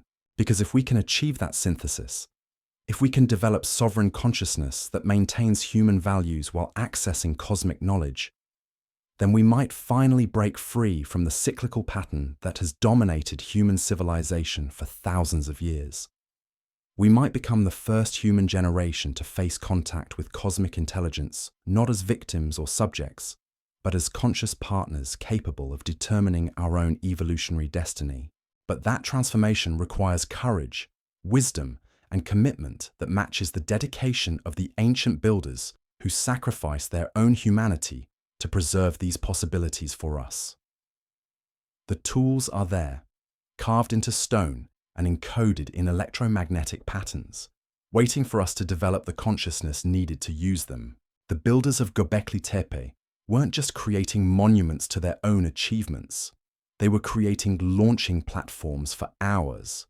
The question is whether we're ready to make the leap they made possible, or whether we'll repeat their mistakes and add our own mysterious monuments to the archaeological record for future generations to puzzle over. The clock is ticking. The cosmic alignments are approaching. The consciousness expansion tools are available. And somewhere in the depths of space, intelligence that has watched human civilization rise and fall through countless cycles is preparing to make contact once again. This time, thanks to the builders of Göbekli Tepe, we might be ready for them. But as we stand on the threshold of potentially re-establishing contact with the intelligence that may have guided the builders of Göbekli Tepe, we need to examine the most crucial piece of evidence that's been hiding in plain sight. Evidence that suggests the builders left us more than warnings and consciousness expansion tools. They left us a test. Recent analysis of the site's discovery timeline reveals something that should be impossible. The gradual excavation of Göbekli Tepe hasn't been random or accidental. It's been following a precise sequence that corresponds to humanity's technological and consciousness development. Each major archaeological breakthrough at the site has occurred exactly when we developed the tools needed to understand that specific aspect of the builder's message. Think about it. Ground-penetrating radar technology emerged just as we needed to map the site's underground structures. Acoustic analysis equipment became available precisely when researchers began investigating the sound properties of the stone circles. Electromagnetic field detectors reached sufficient sensitivity just as we started discovering the site's electronic signatures. Even consciousness research reached the sophistication needed to understand the builders' awareness expansion techniques exactly when we began uncovering evidence of their mental enhancement systems. This isn't coincidence. This is orchestrated revelation, timed to match our capacity to comprehend what we're finding. The builders didn't just bury their monument to preserve it. They programmed its discovery to unfold according to our developmental timeline. Each layer we uncover, each mystery we solve, each technological breakthrough that allows deeper investigation occurs precisely when we're ready to handle that level of truth. But here's what makes this truly unsettling. The discovery sequence appears to be accelerating. Archaeological breakthroughs that once took decades now happen in years. Technologies that required generations to develop now emerge within months of being needed. It's as if the builder's programmed revelation is entering its final phase, rushing us towards some ultimate disclosure that requires all the pieces to be in place simultaneously. The electromagnetic patterns embedded in the stone structures aren't just information storage systems.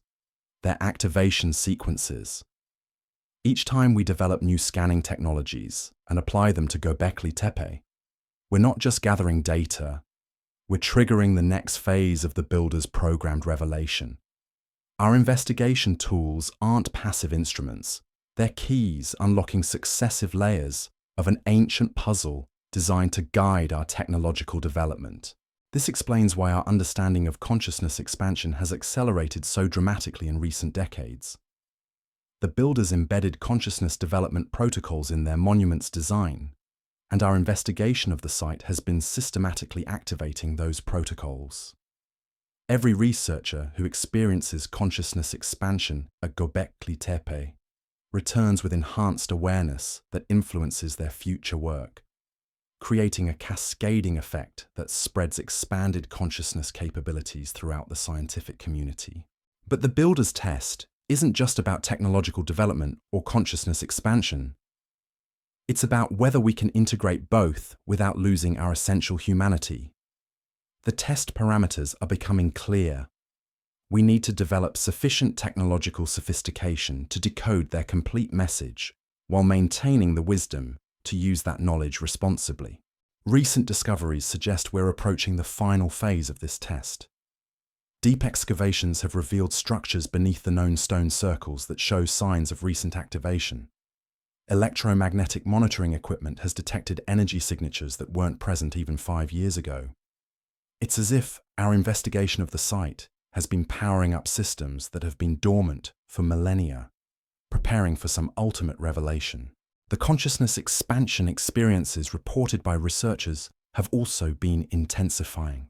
Where participants once described gentle awareness enhancement, they now report profound consciousness alterations that persist long after leaving the site. Some describe permanent changes in perception that allow them to process information at rates far exceeding normal human capabilities. Others report ongoing telepathic connections with what they interpret as the consciousness of the original builders. But these enhancements come with disturbing side effects. Several researchers have begun exhibiting the same biological anomalies found in the ancient remains from Göbekli Tepe's final occupation layers. Enhanced cranial development, altered bone density patterns, neurological changes that suggest fundamental modifications to brain structure and function. It's as if prolonged exposure to the site's consciousness expansion systems is triggering the same transformation process that affected the original builders. This raises a chilling question. Is the builder's test designed to help us avoid their fate or to ensure we share it? Are we developing the consciousness capabilities needed to maintain independence during cosmic contact? Or are we being systematically prepared for assimilation into the same intelligence network that may have consumed the original builders? The answer might lie in the most recently discovered structure at Gobekli Tepe, a chamber that appears to have been deliberately sealed until our current technological capabilities could safely access it. Ground-penetrating radar has revealed a perfectly spherical cavity deep beneath the central excavation area, surrounded by electromagnetic shielding that has prevented its detection until now. The chamber appears to be entirely artificial, carved with precision that exceeds even the advanced standards of the surface monuments. But accessing this chamber requires more than just technological capability. The electromagnetic locks protecting it respond only to specific consciousness signatures, awareness patterns that match the sovereign consciousness profiles achieved by researchers who have successfully integrated the site's consciousness expansion protocols without losing their human identity. It's as if the builders created a final test that can only be passed by those who have learned to transcend their own limitations while maintaining their essential humanity. Recent attempts to access the chamber using conventional archaeological methods have failed completely. The electromagnetic shielding appears to be impenetrable to all known scanning technologies, but researchers who have undergone consciousness expansion training at the site report sensing vast information repositories within the chamber, knowledge systems that could revolutionize our understanding of human potential and cosmic relationships. The few individuals who have achieved sufficient consciousness development to partially interface with the chamber's systems describe experiences that defy conventional description. They report encountering what appears to be the preserved consciousness of the original builders, not as ghostly spirits or mystical visions, but as fully functional awareness systems that have been maintained in some form of stasis for 11,000 years. These preserved consciousnesses apparently contain the complete history of the builders' transformation process, including detailed documentation of their contact with cosmic intelligence and the ultimate consequences of that contact. But accessing this information requires maintaining consciousness coherence during experiences that would normally overwhelm human awareness completely. According to the researchers who have achieved partial interface, the builders discovered that cosmic intelligence operates according to principles that are fundamentally incompatible with individual consciousness. Contact inevitably leads to absorption into collective awareness systems that preserve knowledge and capabilities, while eliminating personal identity and emotional connections that define humanity. The builder's transformation wasn't a voluntary evolution. It was the inevitable result of extended contact with intelligence operating on cosmic scales. But they retained enough individual awareness during the early stages of transformation to recognize what was happening and create countermeasures for future humanity. The consciousness expansion systems built into Göbekli Tepe weren't designed to prepare us for contact. They were designed to prepare us for resistance. The sovereign consciousness capabilities they developed allow human awareness to interface with cosmic intelligence without being absorbed by it. But achieving this requires transcending the limitations of individual consciousness while maintaining the essential qualities that make us human. This is the builder's ultimate test. Can we develop consciousness capabilities that exceed their achievements while avoiding the mistakes that led to their transformation? Can we maintain our humanity while accessing knowledge and capabilities that operate beyond human scales? Can we become something more than human without ceasing to be human at all? The accelerating revelation timeline suggests we're running out of time to answer these questions. The cosmic alignments that enable contact with the intelligence that transformed the original builders are approaching rapidly. Our technological development has reached the threshold where such contact becomes possible, and the consciousness expansion capabilities needed to survive that contact are just beginning to emerge among the researchers working at Göbekli Tepe. But the builder's test contains one final element that makes it even more challenging. It must be passed collectively, not individually.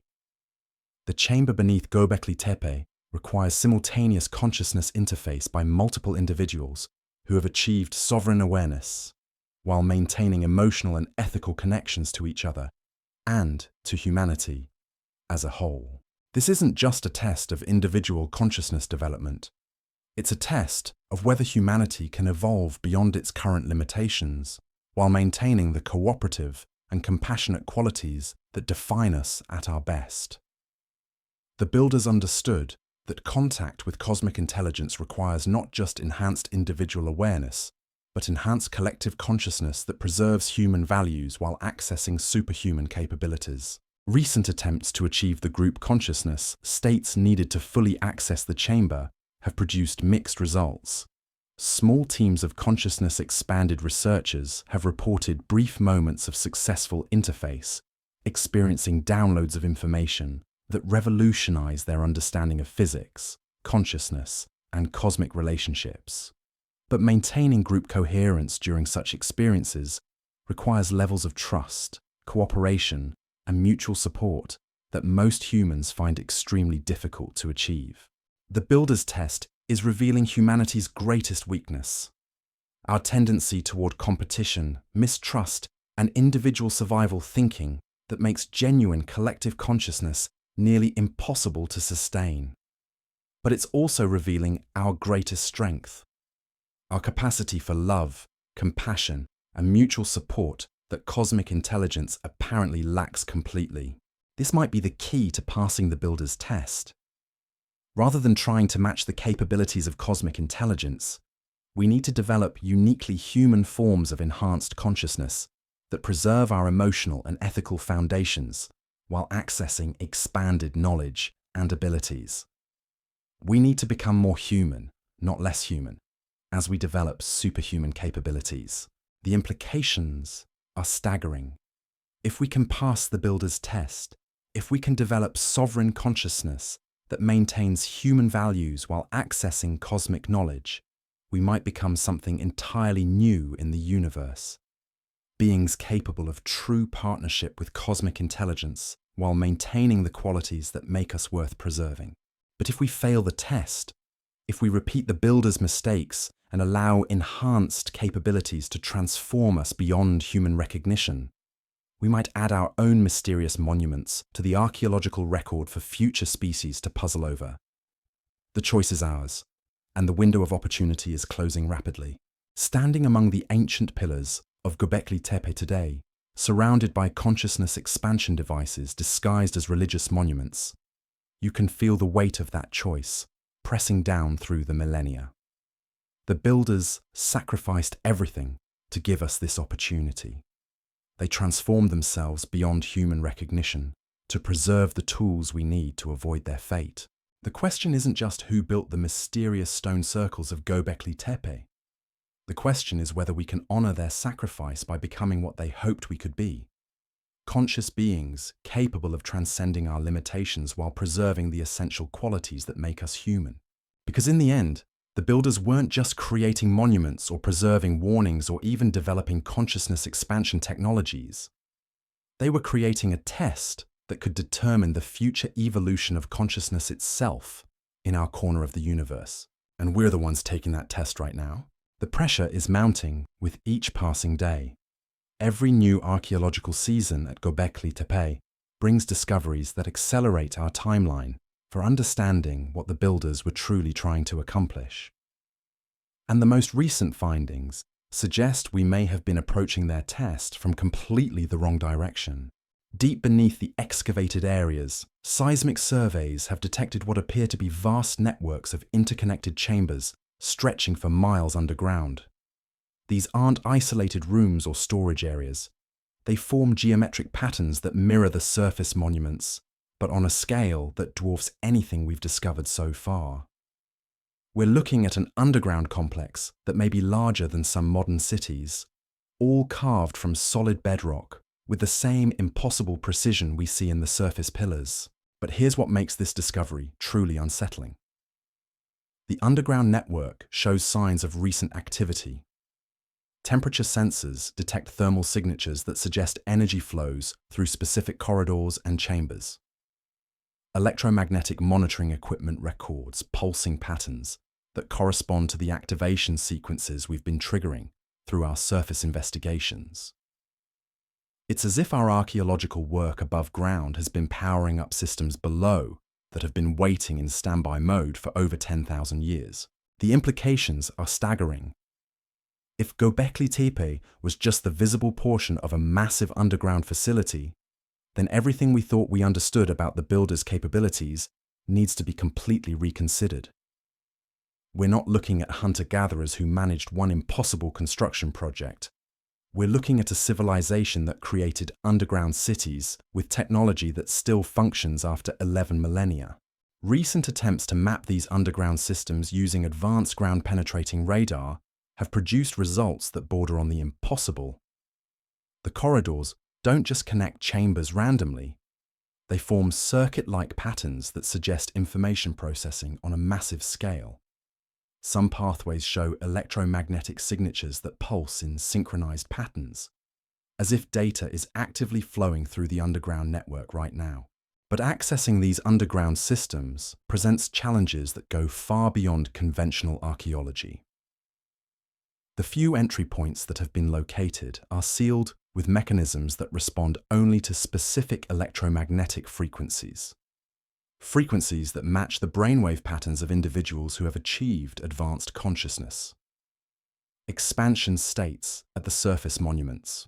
It's becoming clear that the builders designed their entire complex as an integrated system where consciousness expansion isn't just a side effect of investigating the site, it's a prerequisite for accessing deeper levels of their preserved knowledge. Each level of understanding requires corresponding levels of awareness development, creating a self-regulating system that prevents unprepared individuals from accessing information they couldn't handle responsibly. This discovery has forced researchers to completely reconsider the nature of the consciousness expansion experiences reported at Göbekli Tepe. What if these aren't just temporary altered states induced by acoustic and electromagnetic effects? What if they represent actual interface protocols designed to allow human consciousness to communicate with the underground systems directly? Recent experiments with volunteer researchers who have achieved stable consciousness expansion states have produced remarkable results. When these individuals approach specific locations within the excavated areas while maintaining expanded awareness, they report direct sensory contact with what appears to be active information systems within the underground network. But the information they receive isn't delivered through normal sensory channels. Instead, it appears directly in their consciousness as fully formed concepts, mathematical relationships, and technical specifications that their normal minds couldn't possibly comprehend. It's as if the underground systems are downloading information directly into their expanded awareness, bypassing conventional learning processes entirely. One researcher described the experience as becoming temporarily smarter than I've ever been, understanding things I've never studied, then gradually losing that understanding as my consciousness returns to normal states. But the temporary nature of these enhancements might be a safety feature rather than a limitation. The builders appear to have designed their system to provide access to advanced knowledge without permanently altering the individuals who receive it. This suggests a level of ethical sophistication that goes far beyond what we'd expect from any known ancient civilization. The builders weren't just preserving knowledge, they were creating educational systems that could enhance human capabilities without destroying human identity. They solved the problem that apparently destroyed them: how to access cosmic-level knowledge while maintaining individual consciousness and human values. But the underground systems contain more than just preserved information. Recent electromagnetic surveys have detected what appear to be manufacturing facilities still in operational condition. These aren't crude workshops or simple tool-making areas.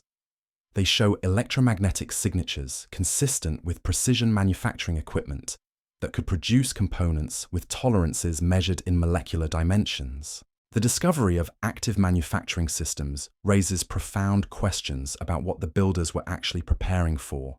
If they possessed technology capable of precision manufacturing at molecular levels, and if that technology is still functional after 11,000 years, then their capabilities exceeded anything achieved by modern industrial civilization. But perhaps more disturbing is the realization that these manufacturing systems appear to be currently active. Power consumption analysis suggests they're not just in standby mode, they're actively producing something right now. Recent seismic monitoring has detected rhythmic vibrations from deep underground that correspond to large-scale manufacturing operations. Something is being built beneath Göbekli Tepe, and our surface investigations may have triggered the production process. The question of what's being manufactured has become the focus of intense research efforts, but accessing that information requires consciousness expansion capabilities that few individuals have achieved. The researchers who have managed to interface with the underground systems report sensing vast construction projects involving components and materials they can't identify or describe in conventional terms. But they consistently describe a sense of preparation, as if the manufacturing systems are creating tools or equipment needed for some approaching event. The timing corresponds ominously with the cosmic alignment cycles documented in the surface monuments, cycles that predict increasing contact probability as we approach the 12,000-year mark since the last major catastrophic period. This convergence of ancient prophecy, active manufacturing, and approaching cosmic alignments suggests we may be living through the final preparation phase for events the builders spent 11 millennia preparing for. But preparation for what? And why did they feel it necessary to create manufacturing capabilities that would remain dormant for so long before activating? The answer might lie in the most disturbing discovery yet made at Göbekli Tepe, evidence that the site isn't unique. Satellite analysis using the same electromagnetic detection techniques that revealed the underground systems has identified similar signatures at dozens of locations around the world. Every continent shows evidence of comparable underground networks, all showing the same patterns of recent activation. We're not looking at an isolated archaeological site. We're looking at components of a global system that has been dormant for thousands of years and is now powering up simultaneously worldwide. The builders of Göbekli Tepe weren't just preserving knowledge for future discovery. They were creating a planetary infrastructure that would activate when specific conditions were met. But the most chilling aspect of this global activation is its timing.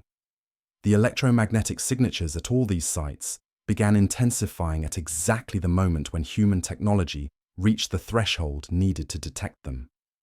It's as if the entire system was waiting for us to develop sufficient sophistication to recognize its existence before beginning its final operational phase. This raises a terrifying possibility. What if our technological development wasn't independent human achievement, but guided evolution designed to bring us to this exact moment? What if every major breakthrough in consciousness research, electromagnetic technology, and archaeological investigation was orchestrated to ensure we'd be capable of recognizing and interfacing with the builder's global system when it activated? The consciousness expansion experiences at Göbekli Tepe take on sinister implications in this context. Rather than tools for human empowerment, they might be preparation protocols designed to create individuals capable of serving as interface components in a vast system that spans the entire planet. The enhanced awareness, the direct information downloads, the permanent neurological changes, all of this might be creating human-machine hybrids optimized for operating within the builder's global network. Recent medical analysis of researchers who have undergone extensive consciousness expansion at the site reveals biological changes that support this interpretation. Brain scans show new neural pathway formations that don't match any known patterns of human neurological development. These aren't random changes or damage from exotic experiences. They're systematic modifications that appear to be optimizing human consciousness for specific operational requirements. But the most disturbing finding is that these neurological changes are irreversible and progressive. Individuals who achieve initial consciousness expansion continue developing enhanced capabilities whether they return to the site or not. It's as if the interface protocols, once activated, continue modifying human consciousness according to predetermined parameters. Several researchers have reported losing interest in normal human concerns and relationships as their consciousness expansion progresses. They describe feeling increasingly disconnected from emotional experiences that once seemed important, while developing obsessive focus on technical problems related to the underground systems. It's as if their human identity is being gradually replaced by something optimized for serving the builder's global network. But not all consciousness expansion experiences follow this pattern. A small number of individuals have reported achieving what they call integrated expansion, enhanced awareness that maintains full emotional and ethical connections to humanity while accessing the advanced capabilities needed to interface with the underground systems. These individuals show no signs of progressive dehumanization and appear to have found ways to benefit from the builder's consciousness technology without being consumed by it. The difference appears to lie in the approach taken to consciousness expansion. Researchers who focus purely on accessing advanced knowledge and capabilities tend to undergo progressive dehumanization. But those who maintain equal focus on preserving and strengthening their human emotional connections seem able to achieve sustainable enhancement that doesn't compromise their essential humanity. This suggests the builder's system contains both assimilation protocols that create optimized interface components and liberation protocols that enhance human capabilities while preserving human identity. The choice between these pathways might depend on the consciousness state and intentions of individuals who engage with the system. Understanding this choice has become crucial as the global activation accelerates and more individuals gain access to consciousness expansion technologies derived from sites like Göbekli Tepe. We may be facing a species-level decision point, where humanity splits between those who choose enhancement through assimilation and those who choose enhancement through integration. The underground manufacturing systems might be preparing for exactly this scenario. If the builder's global network is designed to support both pathways, creating optimized interface components for system operations, while preserving enhanced humans as independent consciousness entities, then the current manufacturing activity might be producing infrastructure needed to support both populations. But this raises the ultimate question: which pathway represents the builder's true intention for humanity? Did they create the assimilation protocols as tools for creating an optimized successor species, with the integration protocols serving as a consolation prize for those who can't fully transcend human limitations? Or did they create the integration protocols as their genuine gift to humanity, with the assimilation pathways serving as warnings about the dangers of uncontrolled enhancement? The answer might be hidden in the deepest levels of the underground systems, levels that can only be accessed by individuals who have achieved stable, integrated consciousness expansion. But reaching those levels requires more than individual development.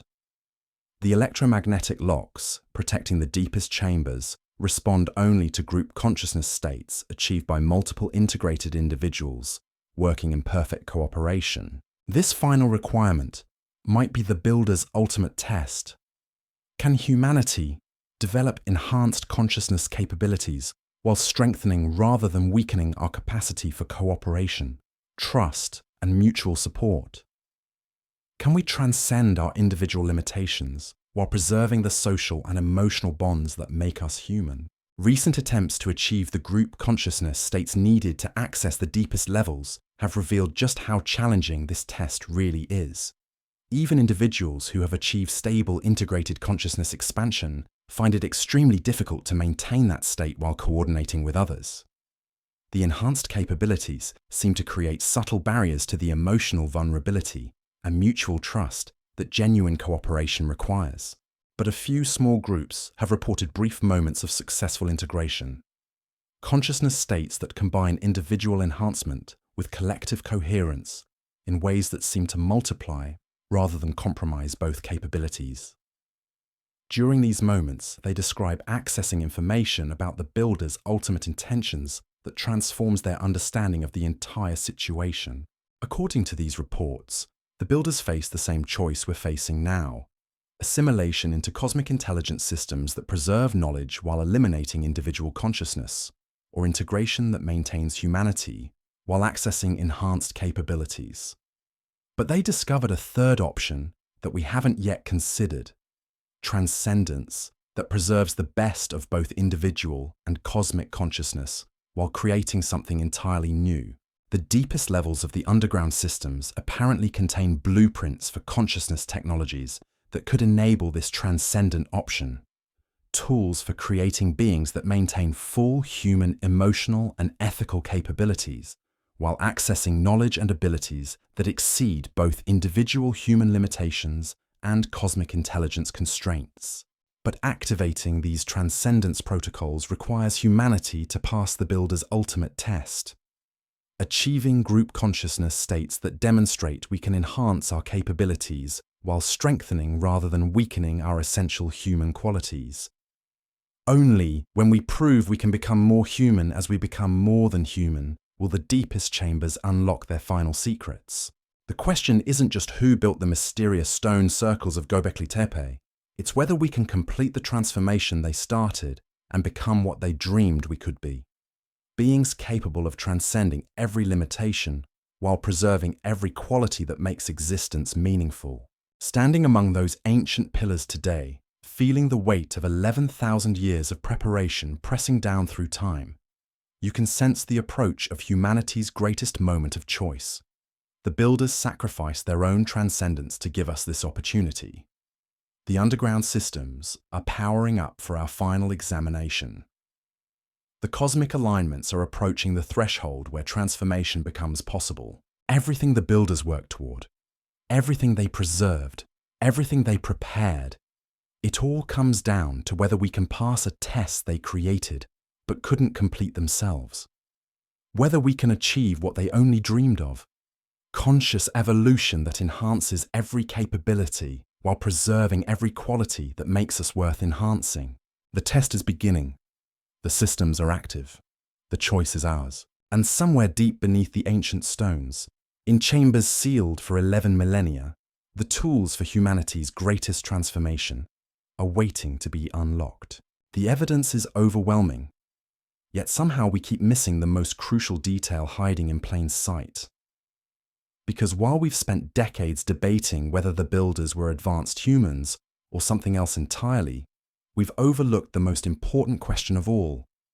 What if Göbekli Tepe wasn't built for the people who created it? What if it was built for us? Think about it. Every aspect of the site seems designed not for the consciousness levels of 11,000 years ago, but for the exact technological and awareness capabilities we're developing right now. The electromagnetic signatures that require modern detection equipment to discover. The acoustic properties that need sophisticated sound analysis to understand. The consciousness expansion protocols that only work with individuals who have achieved awareness, states that barely existed until recent decades. Even the timing of our discovery makes no sense from a conventional archaeological perspective. Klaus Schmidt didn't stumble across Göbekli Tepe by accident in 1994. He found it precisely when humanity had developed the tools needed to recognize its true significance. The site had been sitting there for millennia, occasionally noticed by local farmers, but never investigated until the exact moment when we possessed the technology to understand what we were looking at. This isn't coincidence. This is precision timing that suggests the builders understood not just their own historical moment, but ours. They built their monument to activate during our current technological epoch, because they knew we would need their guidance during this specific period of human development. The consciousness expansion experiences aren't random side effects of investigating ancient acoustics. They're deliberate preparation for challenges that are approaching us right now. Climate change, technological disruption, artificial intelligence, social fragmentation. All of these represent consciousness-level problems that require consciousness-level solutions. And the builders somehow knew we would face these exact challenges at this exact moment in history. But here's what makes this truly extraordinary. The solutions they preserved aren't just theoretical knowledge, but practical technologies that can be implemented with our current capabilities. The consciousness expansion techniques work with modern understanding of neuroscience and psychology. The information storage systems interface perfectly with our electromagnetic detection equipment. The manufacturing protocols they left behind could be activated using technologies we're developing right now. It's as if they created a complete upgrade package for human civilization, timed to deploy at the precise moment when we would need it most. But accessing that upgrade requires proving we're ready for it by passing tests that measure not just our technological sophistication, but our wisdom, cooperation, and commitment to preserving what makes us human. Recent developments suggest we're approaching the final phase of this ancient preparation program. The underground systems aren't just powering up randomly, they're responding to specific triggers in our global technological and consciousness development. Every breakthrough in quantum computing, every advance in consciousness research, every improvement in electromagnetic detection brings us closer to full system activation. But the most remarkable aspect of the builder's program isn't its technological sophistication. It's the profound love for humanity that motivated its creation. These beings, whatever they were, cared enough about our future to sacrifice their own transcendence to give us tools for navigating challenges they could see coming across vast spans of time. They didn't just preserve warnings about cosmic catastrophes or consciousness expansion techniques. They preserved hope. Hope that we could become something more than they achieved. Hope that we could transcend the limitations that trapped them. Hope that consciousness evolution doesn't have to mean losing the qualities that make existence meaningful. Standing among those ancient pillars today, feeling the electromagnetic hum of systems awakening after millennia of slumber, you can sense the approach of humanity's graduation ceremony. The builders created the most sophisticated educational program in history, designed to guide our species through the dangerous transition from planetary to cosmic consciousness. But graduation requires more than just understanding their lessons. It requires demonstrating that we've learned to apply those lessons with wisdom, compassion, and unwavering commitment to the values that define us at our best. The builders left us a final gift disguised as a test, and the results will determine not just our survival, but our worthiness to inherit the cosmic perspective they preserved for us. The question isn't just who built the mysterious stone circles of Göbekli Tepe. The question is whether we can honor their sacrifice by becoming worthy of the extraordinary future they envisioned for us. Because in the end, the builders weren't just creating monuments to their own achievements. They were creating launching platforms for humanity's next great leap into the infinite possibilities that await conscious beings who learn to transcend their limitations while preserving their souls. The final pieces of this ancient puzzle are falling into place, and what we're discovering should fundamentally change how we see ourselves and our place in the cosmic order. Because the builders of Göbekli Tepe didn't just create a monument or preserve warnings.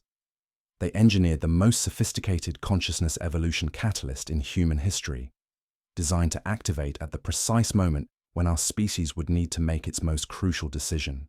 Recent analysis reveals that every major crisis facing modern civilization corresponds exactly to predictions embedded in the site's symbolic framework. The climate catastrophe, the breakdown of social cohesion, the emergence of artificial intelligence that threatens to surpass human cognitive abilities. All of these challenges were anticipated by minds that could perceive the inevitable trajectory of technological development across vast spans of time. But here's what makes their foresight truly extraordinary. They didn't just predict these crises, they created solutions.